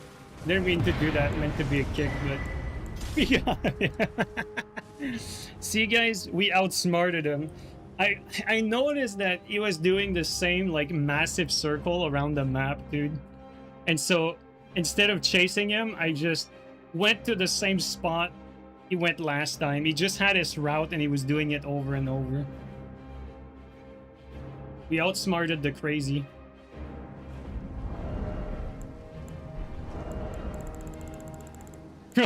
People like that are legitimately like, you know,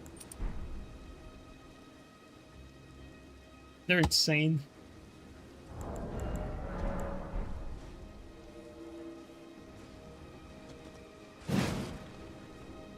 Actual lobotomites? Yeah, for real though. Like, dude, spending your time doing that, I think it's crazy. He paid $60 for the video games? Dude, he paid more than that. Guarantee this guy was there day one with the full edition and shit.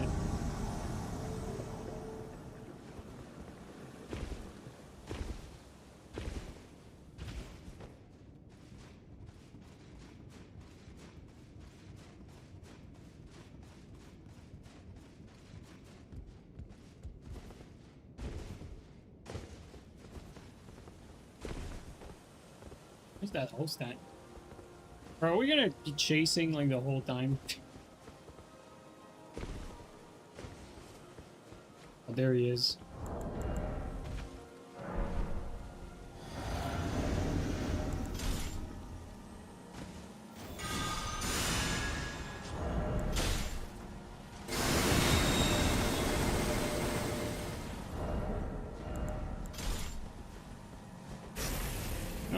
Wrong bundle.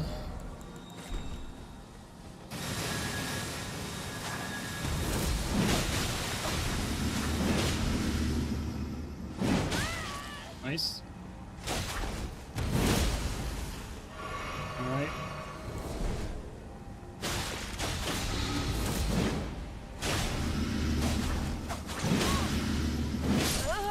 We just do too much damage.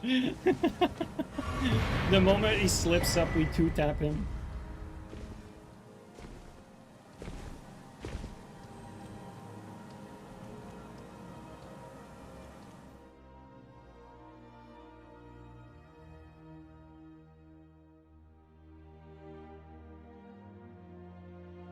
Also, oh shit, I missed the donations or the gifted subs.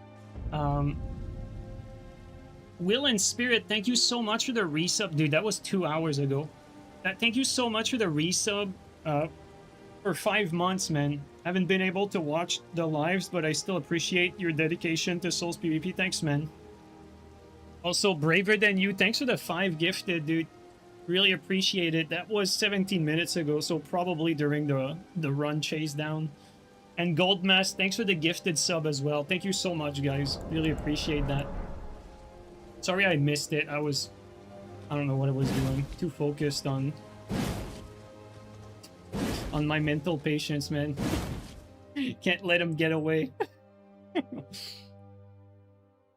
To be honest, I think you still need to be a little crazy to chase these crazy people. Like, let's be honest here. Like, have someone, like, just waste their time like that and just run around the entire map. Like, you still have to be a little crazy to partake in that activity, even though it's more rewarding and there's more problem solving involved than from this point of view. But, you know, like, my reasoning when I'm doing that, I'm like, alright, I'm gonna be able to at least make, like, one vid there out of that interaction, right? So it's not like I'm just doing this because I'm crazy. I'm like, at least this is gonna be, like, one vid.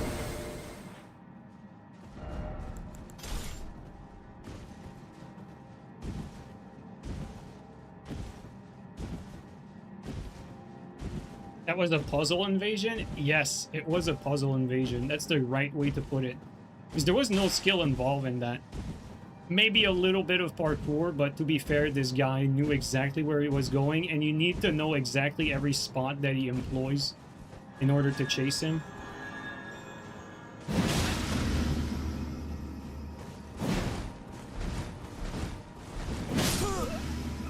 It's crazy how a blue came in, like, right away.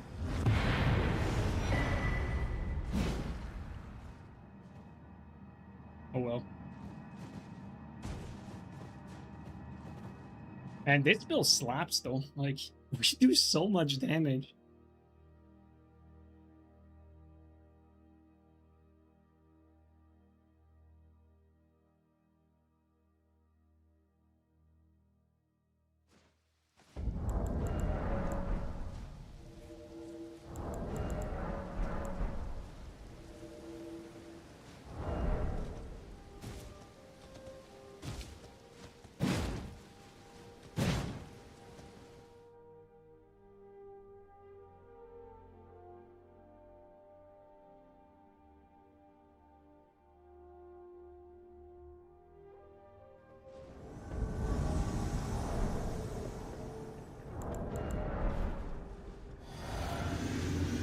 Alright.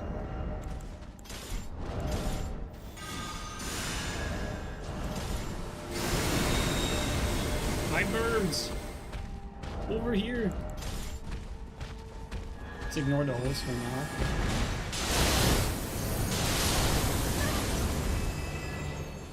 Oh, so close. Alright. He's back there. Bro.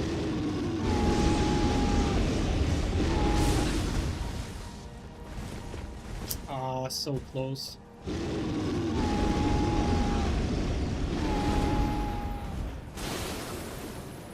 Come on, man. We're out of lightning pots, too. I don't have enough strength, I think.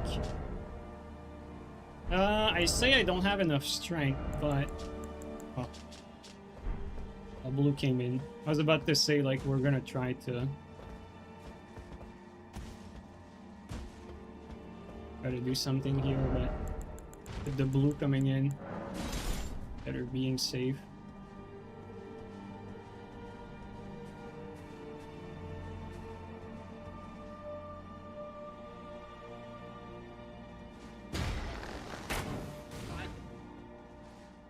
Bro, this fucking scrub, man.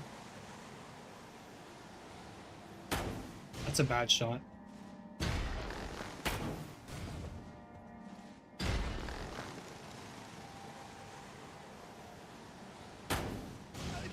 Bro, this guy is such a clown.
Hopefully we don't get wall banged.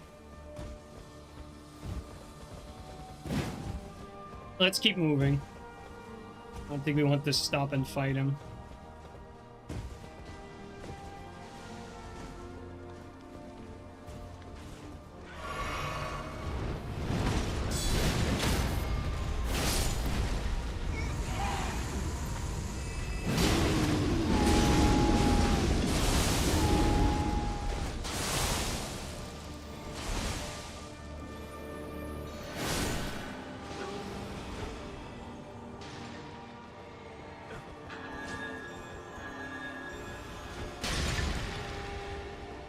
Let's keep moving again.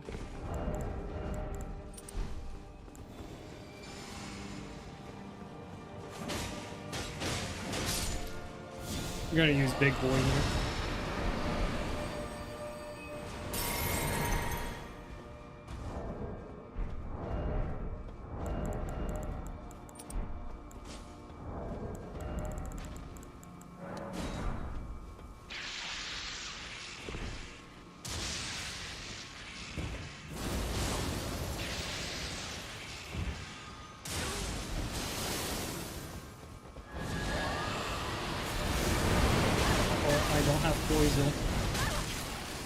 This is stupid. Yep. A classic.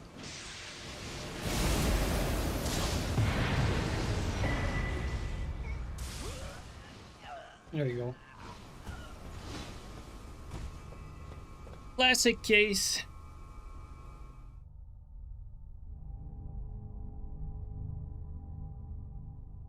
I think the win condition there was to survive. And always count on that PvE. Yeah, that particular mob at least. Maybe not PvE in general, but that guy, sure.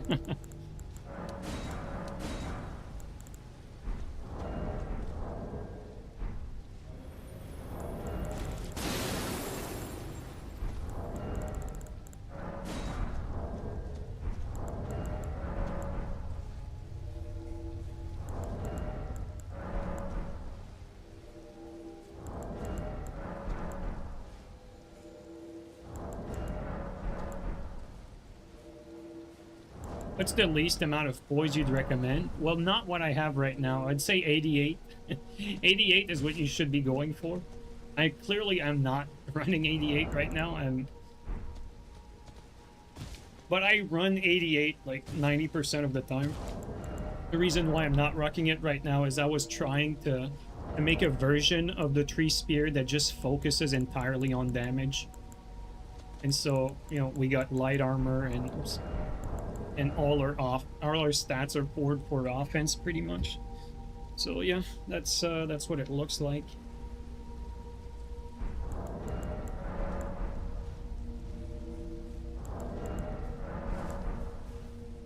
But it depends. Like if you have a hyper armor weapon that you're using, like you might want more than 88, because hyper armor weapon mirrors are about like tanking each other and poisoning the other guy and stunning them with the R2 or the crouch or whatever. And so I think you need like over 111 if you have hyper armor. But the least is 88, I'd say.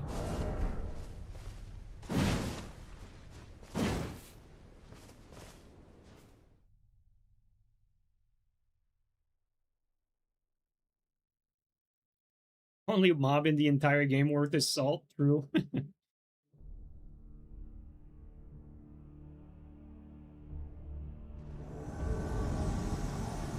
Oh, we got a good spawn for this area. All right.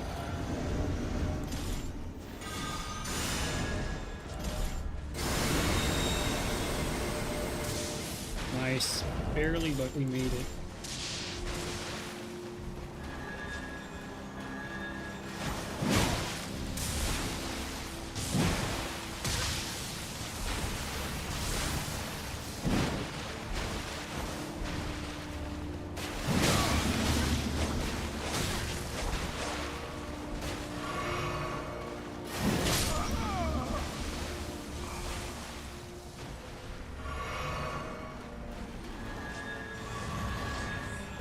All right.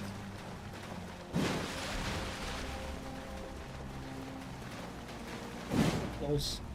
He's running in circles. Whoa, reaction? I don't even know what he's doing.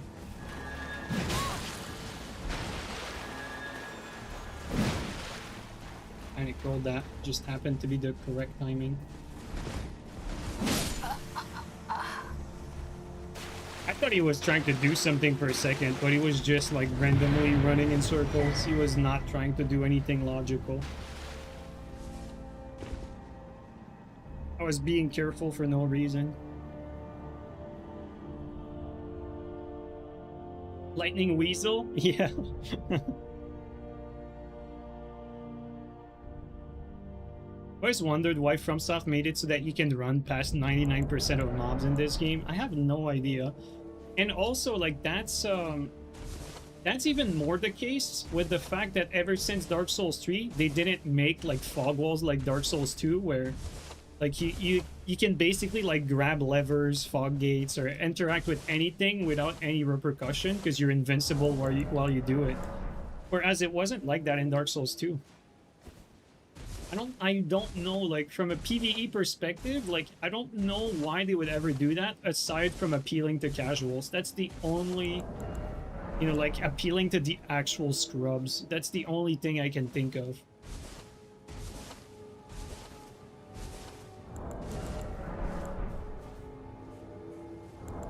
It's clearly, like, it was correctly made in Dark Souls 2, like, you could not just get invincibility for interacting with stuff.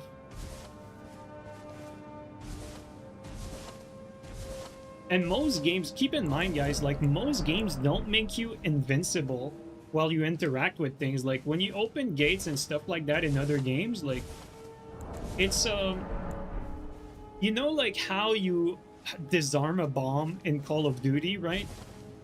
Like, that's the gaming design from that is like, you need to, like, make sure there's no one around you to disarm the bomb, and that's like kind of the fun that there is in disarming the bomb. They should treat every interactive object like that, with that same principle.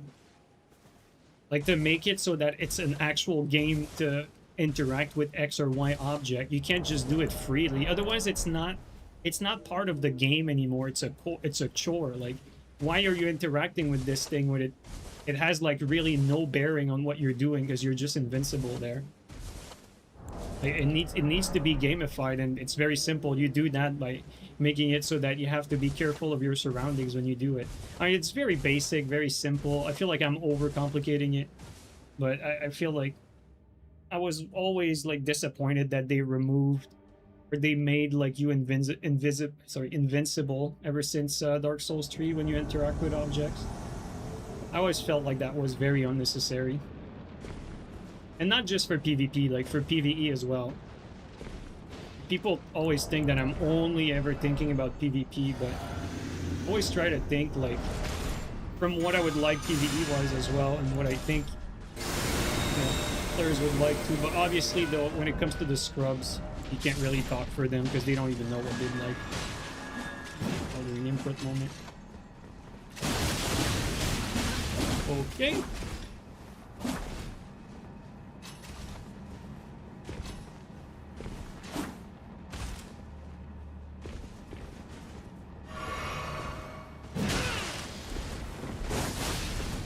I need to be careful because Rivers stuns me. Close.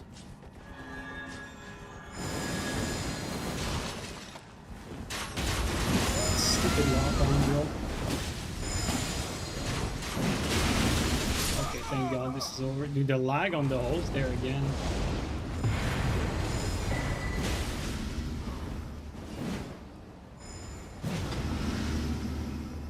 And we could have died in that blender. I'm a little careless there. Like, the fact that I don't have poise, like, sometimes I really take a massive risk when I jump in a pile like that. Because you cannot take or tank a single hit. And so you get clipped by anything, and you get blendered, and the blender just starts and it never ends. That's why, for the guy who asked for the minimum poise earlier, that's why I said that even though I'm not rocking 88 poise right now, I'd still recommend 88 poise. It's like the fact that I don't rock 88 is more of like the real reason. It's more like that I need to make content that's interesting, so I vary what I'm doing. It's really all about that. It's not about like what I actually think is best in general. Like again, like this character that we're using, we're just going for damage. It's not a balance or optimal build.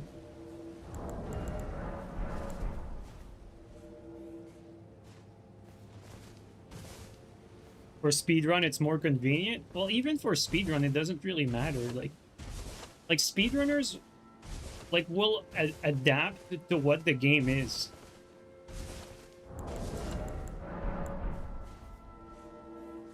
Like, you know, like in a parallel reality where this game doesn't make you invincible when you interact with stuff, like speedrunners would, and like, you know, would play the game the exact same, except there would be like some workaround around, like, you know, going through certain fog walls or activating certain things.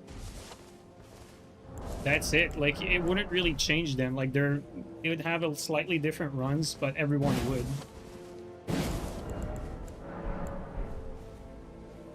And also, let's be honest here, like, the number of people that actually speedrun, it's probably like the most niche and smallest community that there is.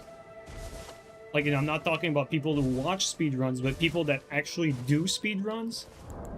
Bro, this is a minuscule portion of the player base. Like, minuscule. It's like there's probably, like, you know, PvP is a niche, but there's way more people that PvP than people who do speedruns. And I would go as far as to say there's probably more tryhards than there are speedrunners. So it's like, that says a lot. So I don't think you want to make games for speedrunners. Unless, of course, you know, that's the person making the game gets to decide, basically. Like, if their dream game is a game that they want to speedrun, you know, whatever, more power to them. That certainly doesn't sound fun, but, like, you know, like, to each his own.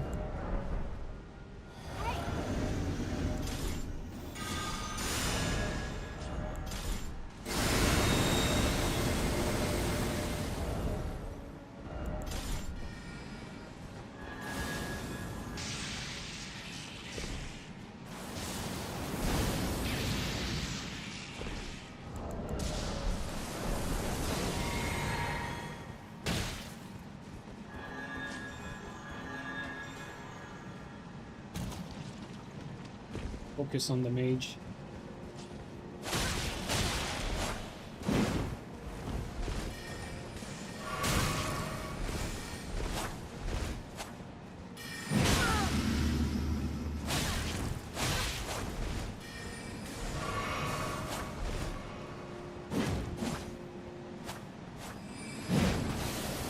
That's gonna be bad if we get hit by this storm, because we don't have poise to tank it.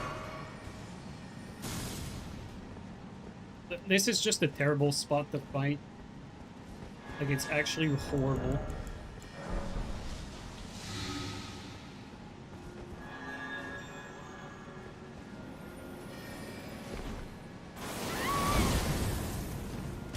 We clip him once, we kill him. Close.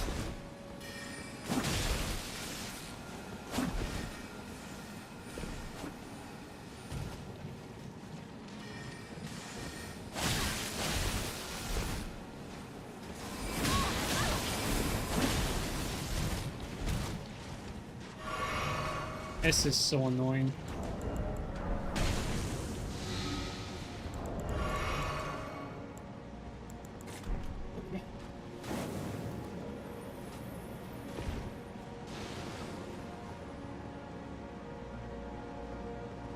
Let's try to make a push for the host.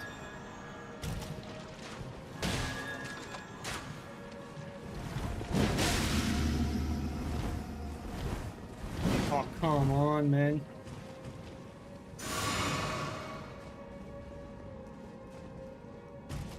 This is so sad. There's not much we can do here. It's too in the open.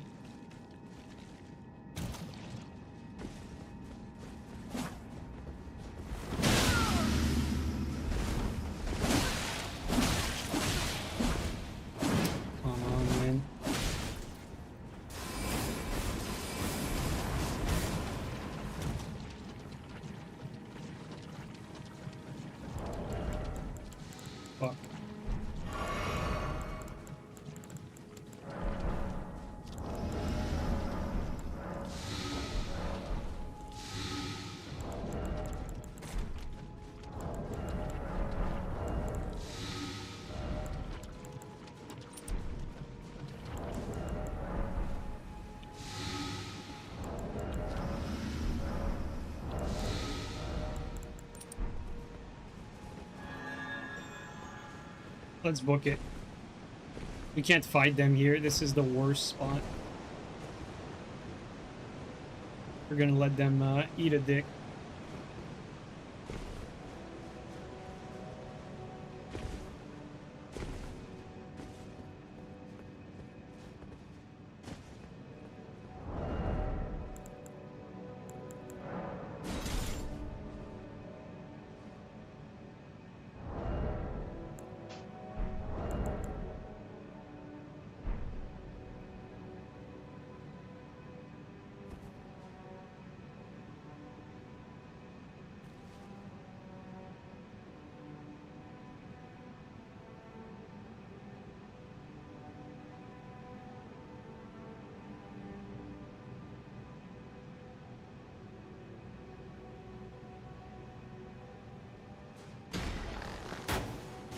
Oh, come on! Would walk right into it.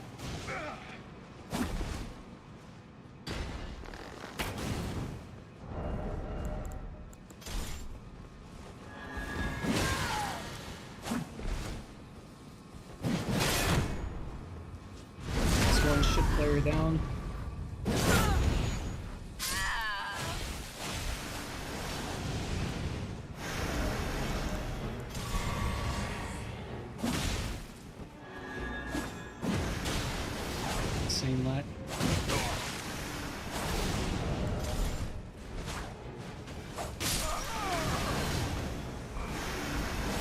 See, the host is lagging, because why not?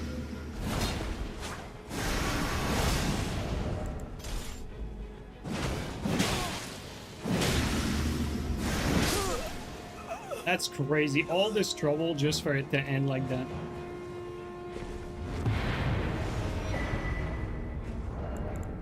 Crazy how much easier that was just with like not even advantageous terrain, really, just like not at a massive disadvantage.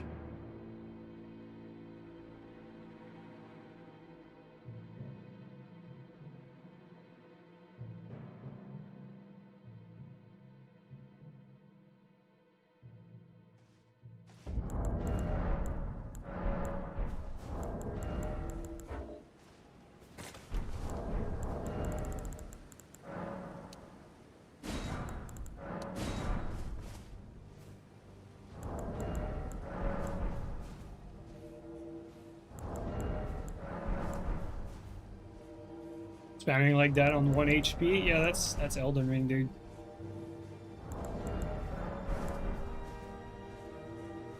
I will say, like, I think a big problem with this build is the amount of stam you have is just not enough.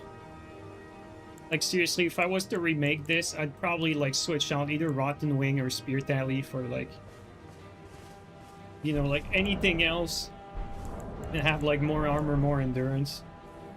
Because it's hard to keep pressure when you have that low endurance for this type of setup. Like, you know, this stamina bar, you can do fine with some light weapons, like, you know, like, you know, you have a dagger, like, you can get away with it, but, you know, these great spears, they just take so much stam to use. And you're out of stam quite often with that amount of endurance.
Fuck out of here, dude. Man, having no poise like that and no defense is so dangerous. And it really is high risk, high reward. Like, sure, you kill fast, but I didn't even have time to bundle.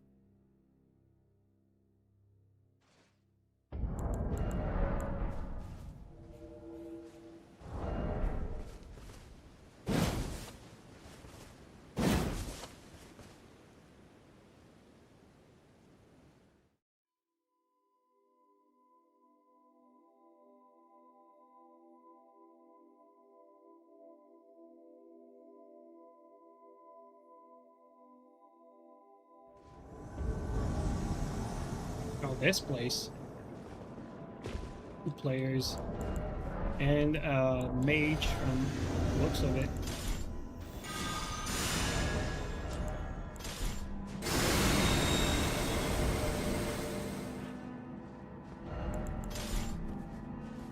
I'd be focusing on the mage, that's for sure.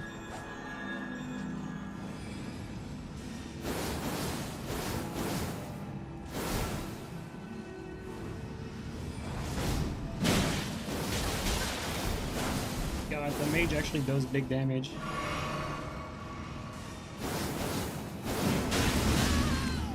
Oh my God, I'm put eating the game.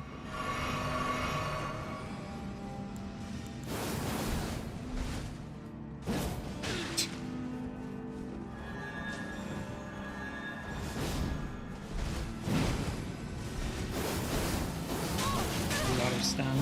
Oh my God. Bro, that combo because I didn't have enough stam. That's so sad, dude. That is so sad. Man, they don't deserve that. And the build killed us there. That's not hard to win.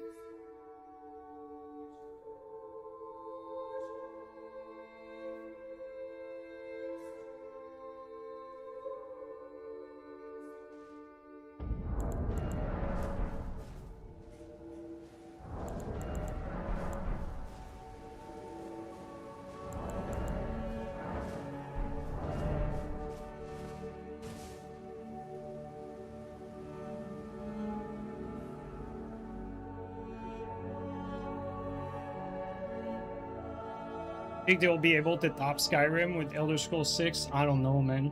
I hope so, but I mean, it's hard to say, dude.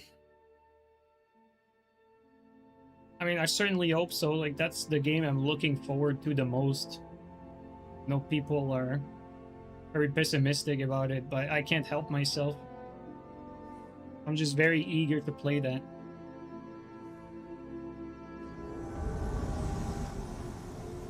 One player. Probably someone sniping, given that it's the area where I sit.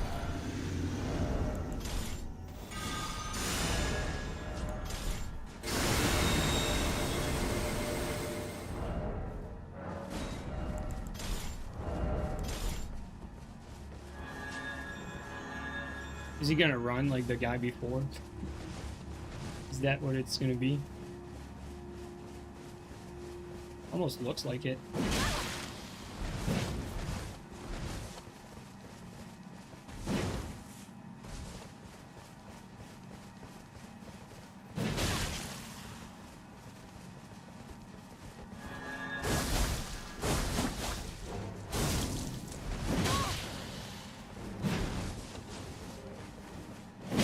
The instant give up, bro. What are these people doing?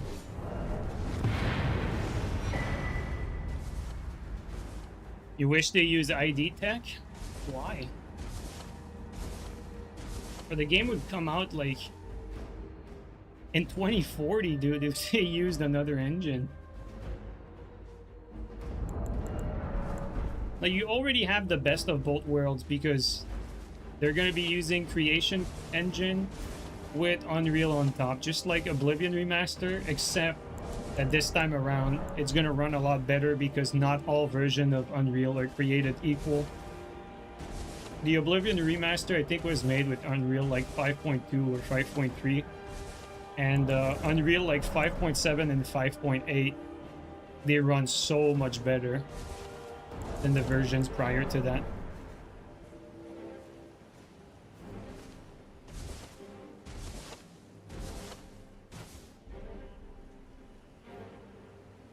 You just look at freaking Fatekeeper, like Fatekeeper running on, I don't know if it was running on 5.7 or 5.8, but it was running super smoothly. Not an open world, to be fair, but still, like, you're talking about a game that was probably the best visual game that I've played so far.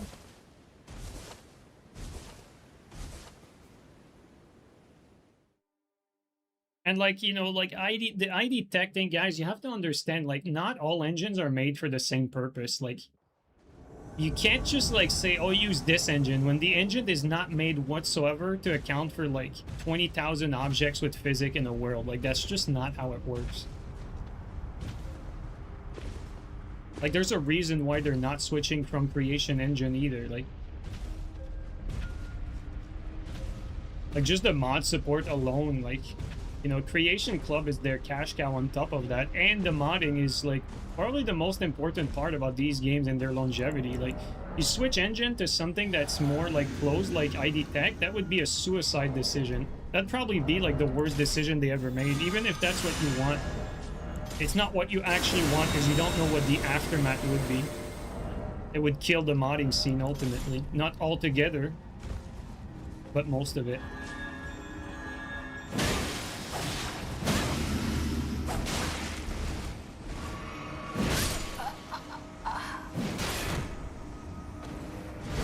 Elden Ring.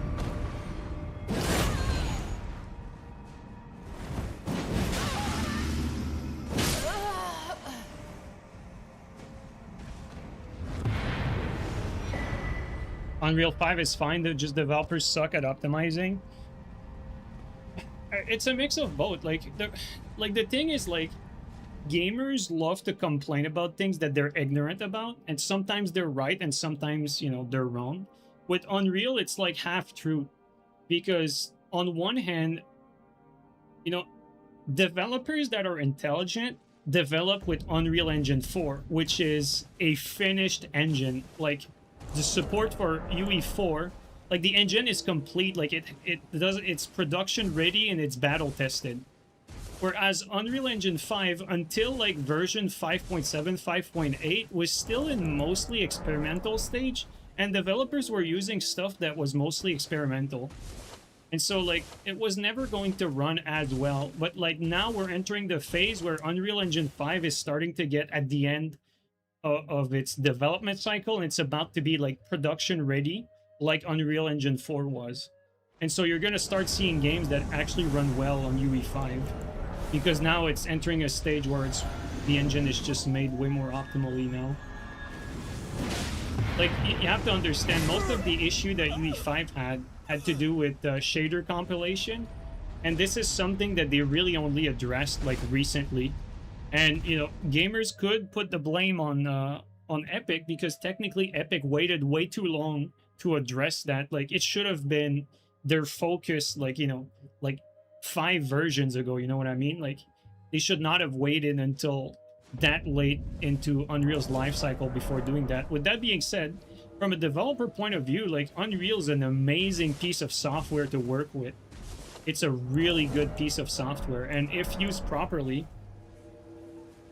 like, you know, like, you see games like Fatekeeper made by 13 people, small dev team, sorry.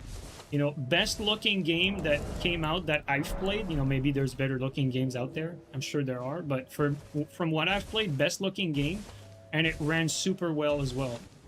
And so, like, you know, used properly, using the tech properly, I have no complaints. It's just that if you pull out like an Oblivion remaster, you know, like, the game was made at a time where, you know, the engine was not up to snuff yet. And so a lot of these devs they're stubborn to use the latest tech because they want the best visuals, even if the engine is not quite ready. And on the other hand, like, Unreal, like, took way too much time to get their shit together and focus on fixing the shader compilation issue. So, you know, the blame goes on both sides, but I think, like, right now the damage for the reputation of Unreal has been done, which is unfortunate, because as it stands right now, like today, Unreal Engine 5.8 is actually an amazing engine from the perspective of players and from the perspective of developers. It's just that, you know, there's not that many games that have released on the version 5.8 at the end of the day.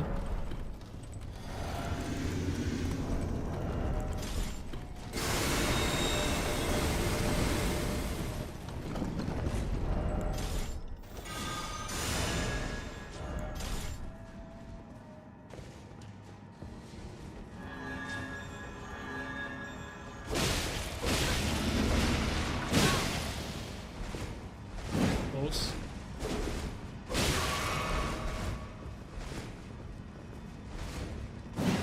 Come on. Okay, I'm playing too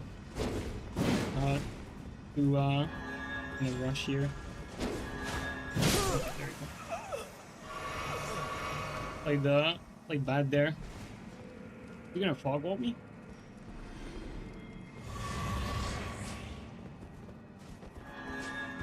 Go this way.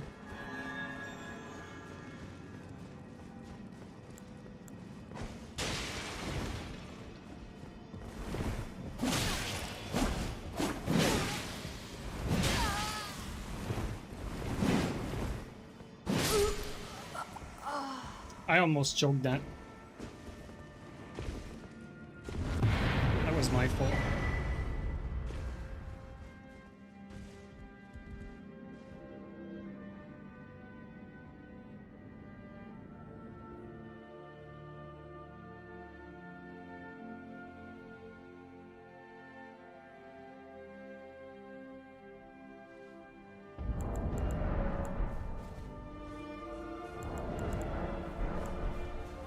We're gonna do a few more invasions, but I'm gonna stop once we reach the 3-hour mark.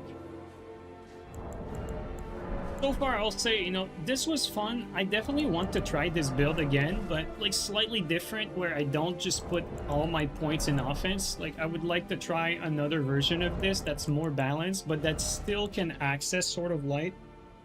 I feel like having access to Sword of Light for these weapons is a big deal. That buff is just too good to pass up on. Like maybe a version of this that's more conservative where I have like, let's say 55 dex instead of 80. Like 55, 25 and, you know, put the other points in endurance and like tweak out the armor a little bit. Yo, Artorius, how you doing, man?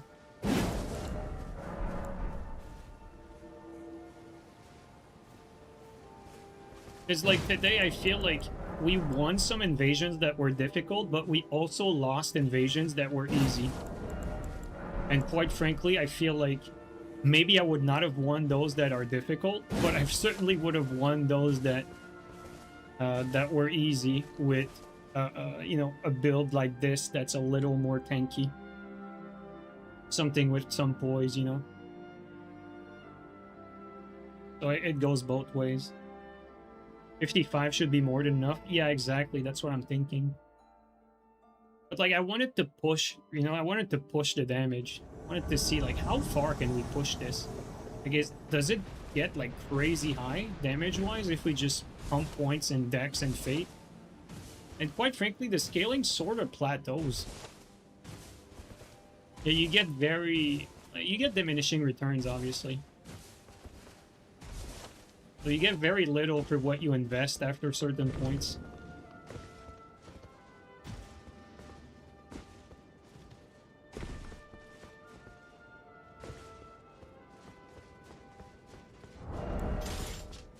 I think they're under me.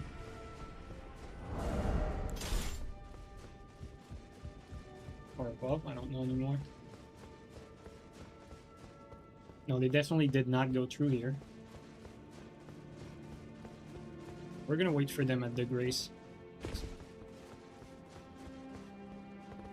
They might come out from this side.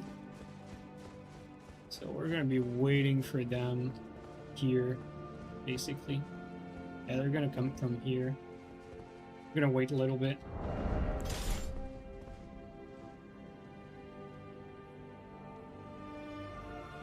We're gonna wait for them to commit.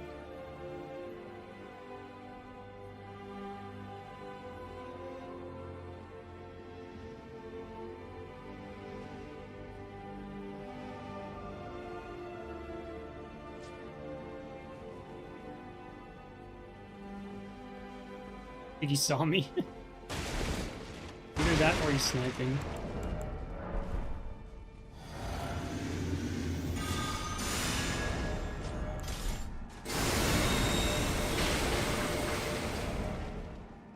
Perhaps I should have waited. Yeah, I should have waited. I should have waited. They're not coming down.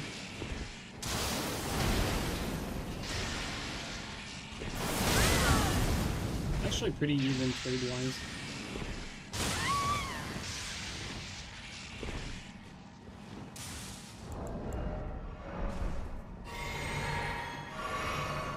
Yeah. Kind of unfortunate they're not gonna move now.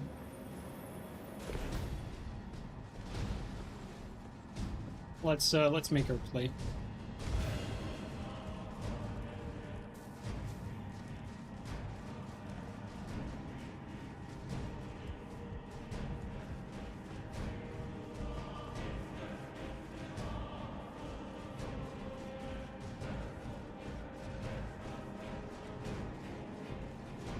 Can we do that jump? Guys, we're gonna find out.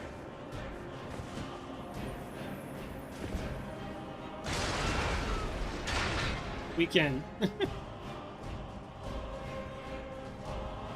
Little risky there, but we can do it.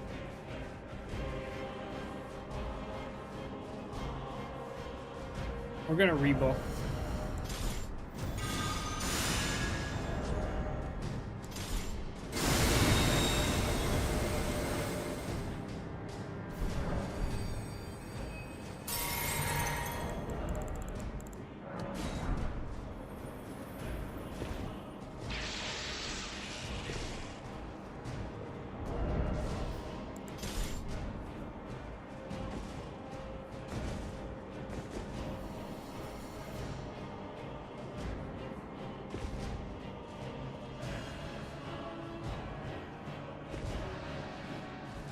We're basically ganking here, it looks like. Yeah, there's another one. Just ganking here.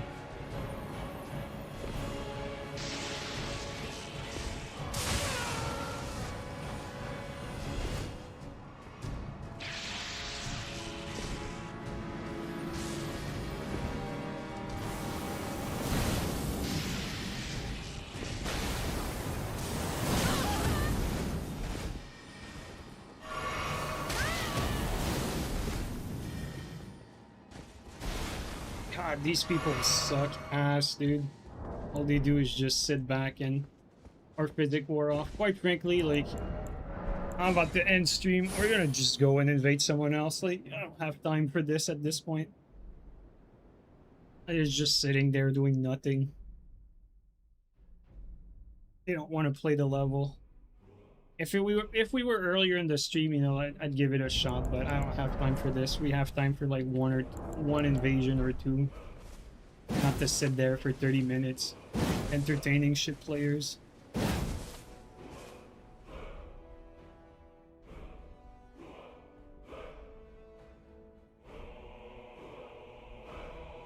Like with 3 people like that, you should push. Like, you know, like sitting back against one guy is like, it's some pussy ass shit.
Players in there? It's only one guy.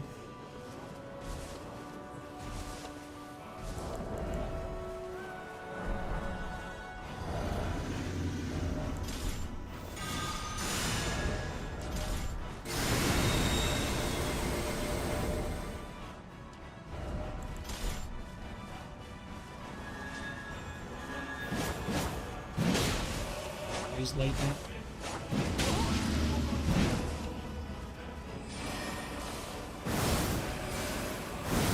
I mistimed that. I never see that attack.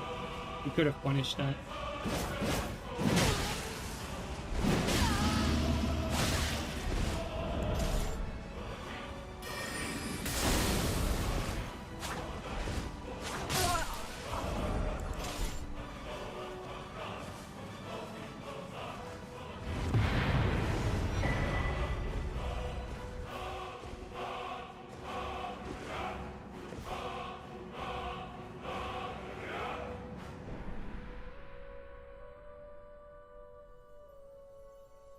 I love fighting LGS with no poise.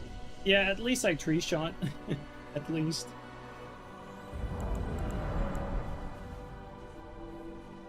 What's my AR with the buff? Around, I think it was 1,186 with the buff. And without the buffs, like 742 with just the bundle, 877. Wait, 877?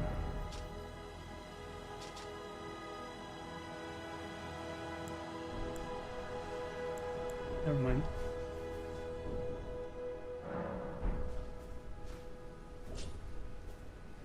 Yo, Artorias, thank you so much for the gifted, man. Holy shit, dude. Thank you so much, dude. Really appreciate that. That's very kind of you, dude.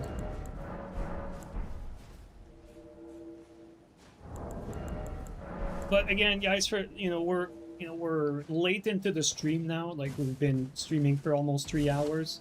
For those of you who were not there, like at the start of the stream, this build was set up like this. Basically like Rakshasa to maximize the damage even more. And I decided to not do that because I was taking too much damage with Rakshasa. I felt like the trade-off was not worth it. So instead I went for some relatively good defense for the stats I had. And this felt a lot more balanced. You know, I still keep the later armor for extra damage, but ideally, if I was to remake this, I would not go like 80 dex. I don't think there's really a need to go that deep with your stats. I think 24 Fate is necessary in order to have access to sort of light buff.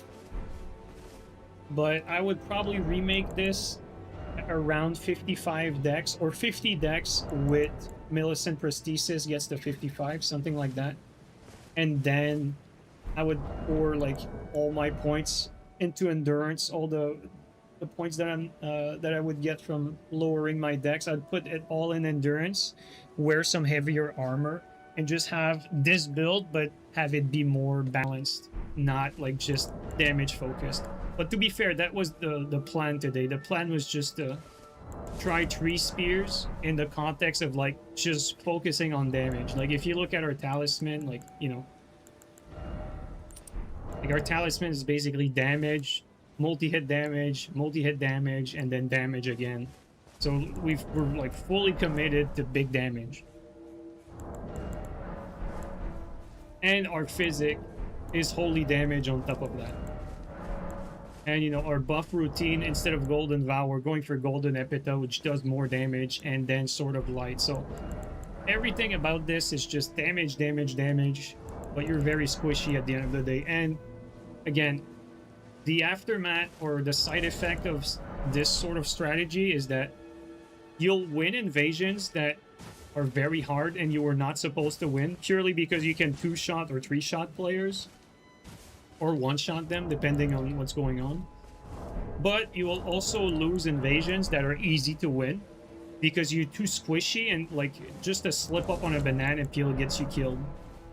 So it goes both ways. I'd say, you know, it's fun to switch it up, and it was worth it to try it. But at the end of the day, I think if you were to remake this, make it better, you know, the more conservative option to go for a more balanced approach, I think, is favored here. Because the 3 spears already do a crap ton of damage. You don't really need to sacrifice all that defense to do more offense. It already does plenty. So yeah, that's basically like the, you know, the outcome here.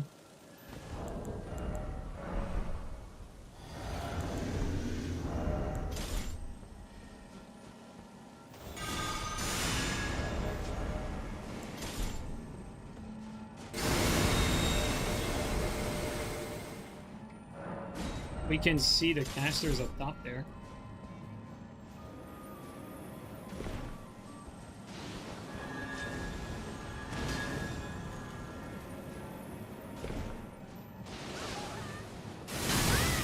Actually, it's my fault there.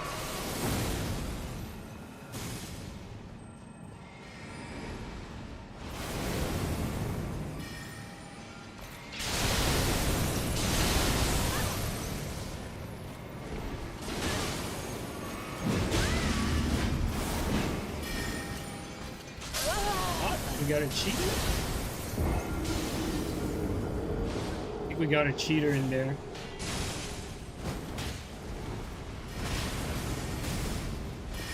We were out of that range.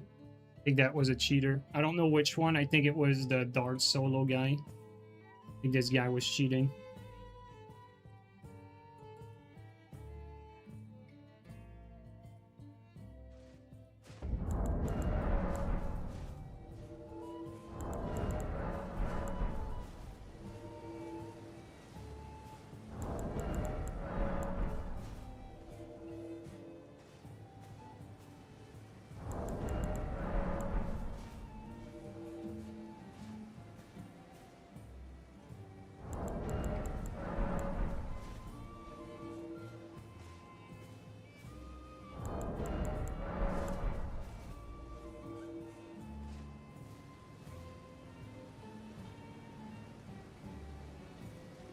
Unless there was some lag. There could have been some lag as well. Maybe lag played a part in that. It's always possible. Either like lag happened and we got hit multiple times while they were lagging and all the damage came in at once, but I suspect it's probably a cheater.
The stairs.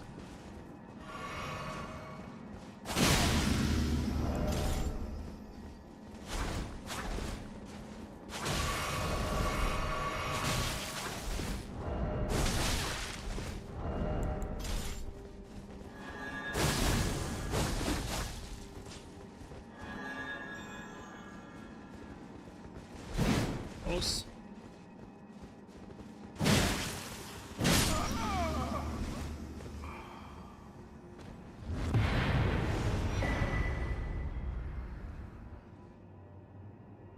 Literally everyone's getting tired of this game. You're just getting ready for the next big IP. Yeah, I mean, I feel the same.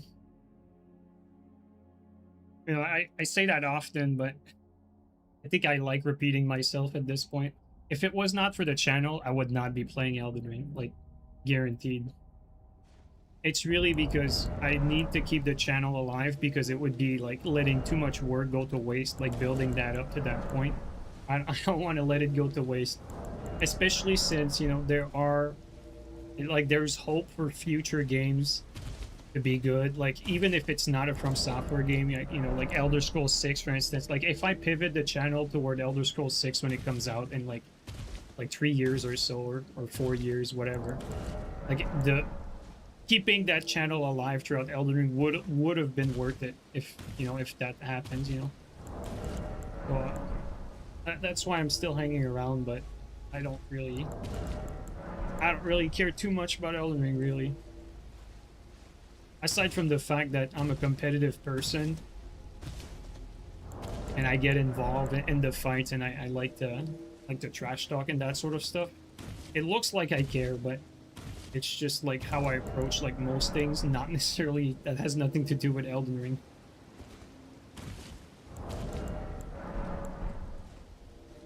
OBS 6 is really good. Yeah, same here, man.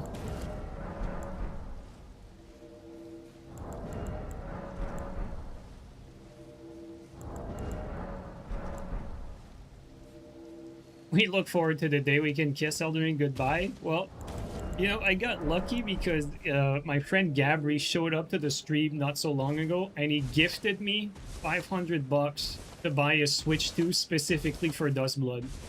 Like, you know, he messaged me, sent $500, and he's like, go get a Switch 2. And I'm like, holy shit, no fucking way. I was not gonna get one because I felt like it was too expensive to cash out, you know, $600 for, you know, a platform just to play Duskblood, you know, a Switch 2. But the fact that I got it gifted to me is another story. Like, that makes me somewhat excited, which I wasn't at all before, so at least I have something to look forward to, thanks to Gabri.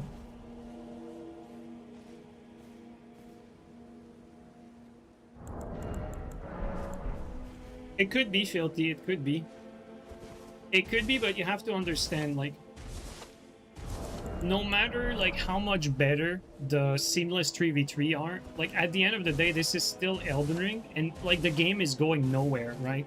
Like Elden Ring is going nowhere. Like it's not gonna like massively gain popularity, and the PvP is gonna be, you know, great again. Like they're gonna patch stuff and whatever. Like, you know, the game, no matter what you do, it's gonna get worse from here. So no matter how you look at it, getting invested in Elden Ring now, in my opinion, is just not worth it. It's not worth to get invested in it. And so I think it's better to use your time elsewhere, use your energy elsewhere than in Elden Ring. That's how I see it. It's just that people, you know, people that watch YouTube vids, you know, they think content creators are just that. They're just content creators. They don't do anything else. They don't care about anything else. They think it's a one-way ticket. It's really not.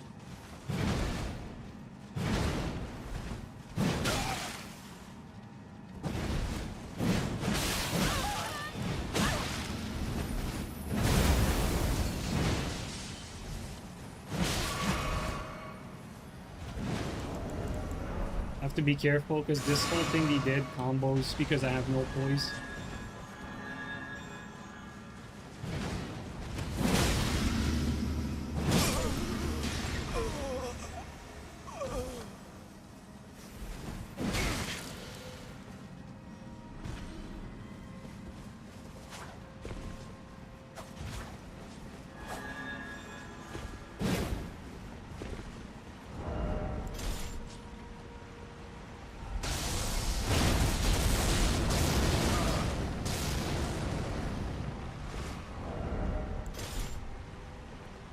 Classic case of you can't actually do anything to stop him.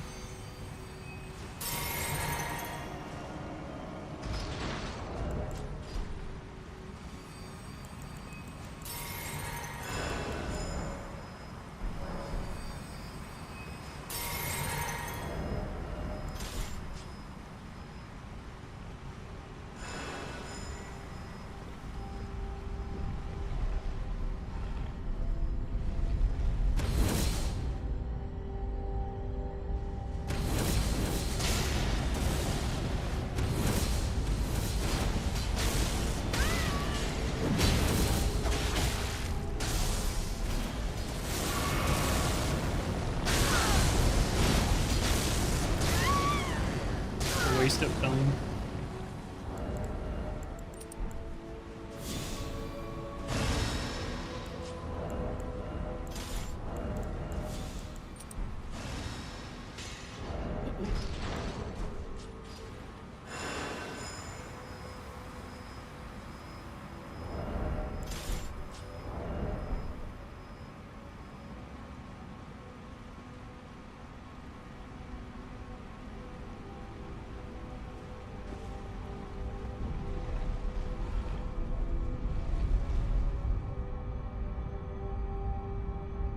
Late night stream these days. This is the last invasion. I'm getting off after this one.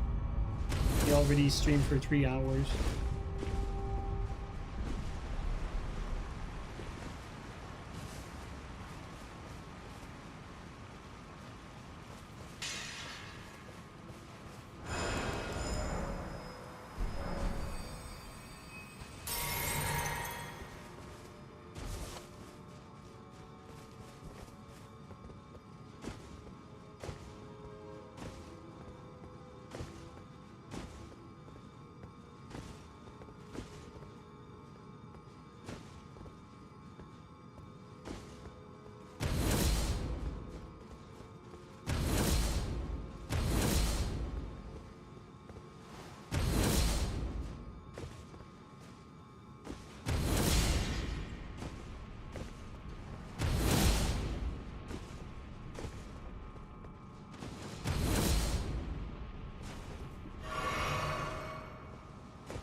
Thanks for the help. Very good shot. That it? Alright, I'm gonna end it here. That's enough cheese for today.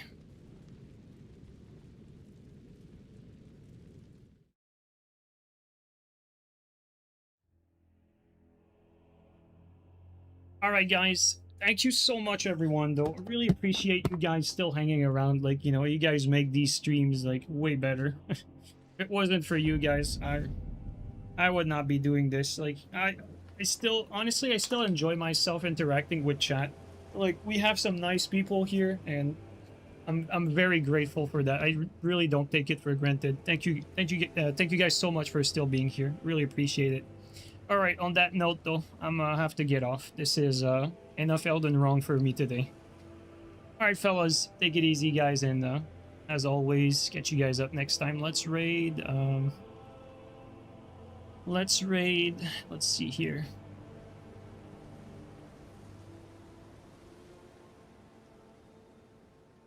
Who's on right now? Looks like Owen is there.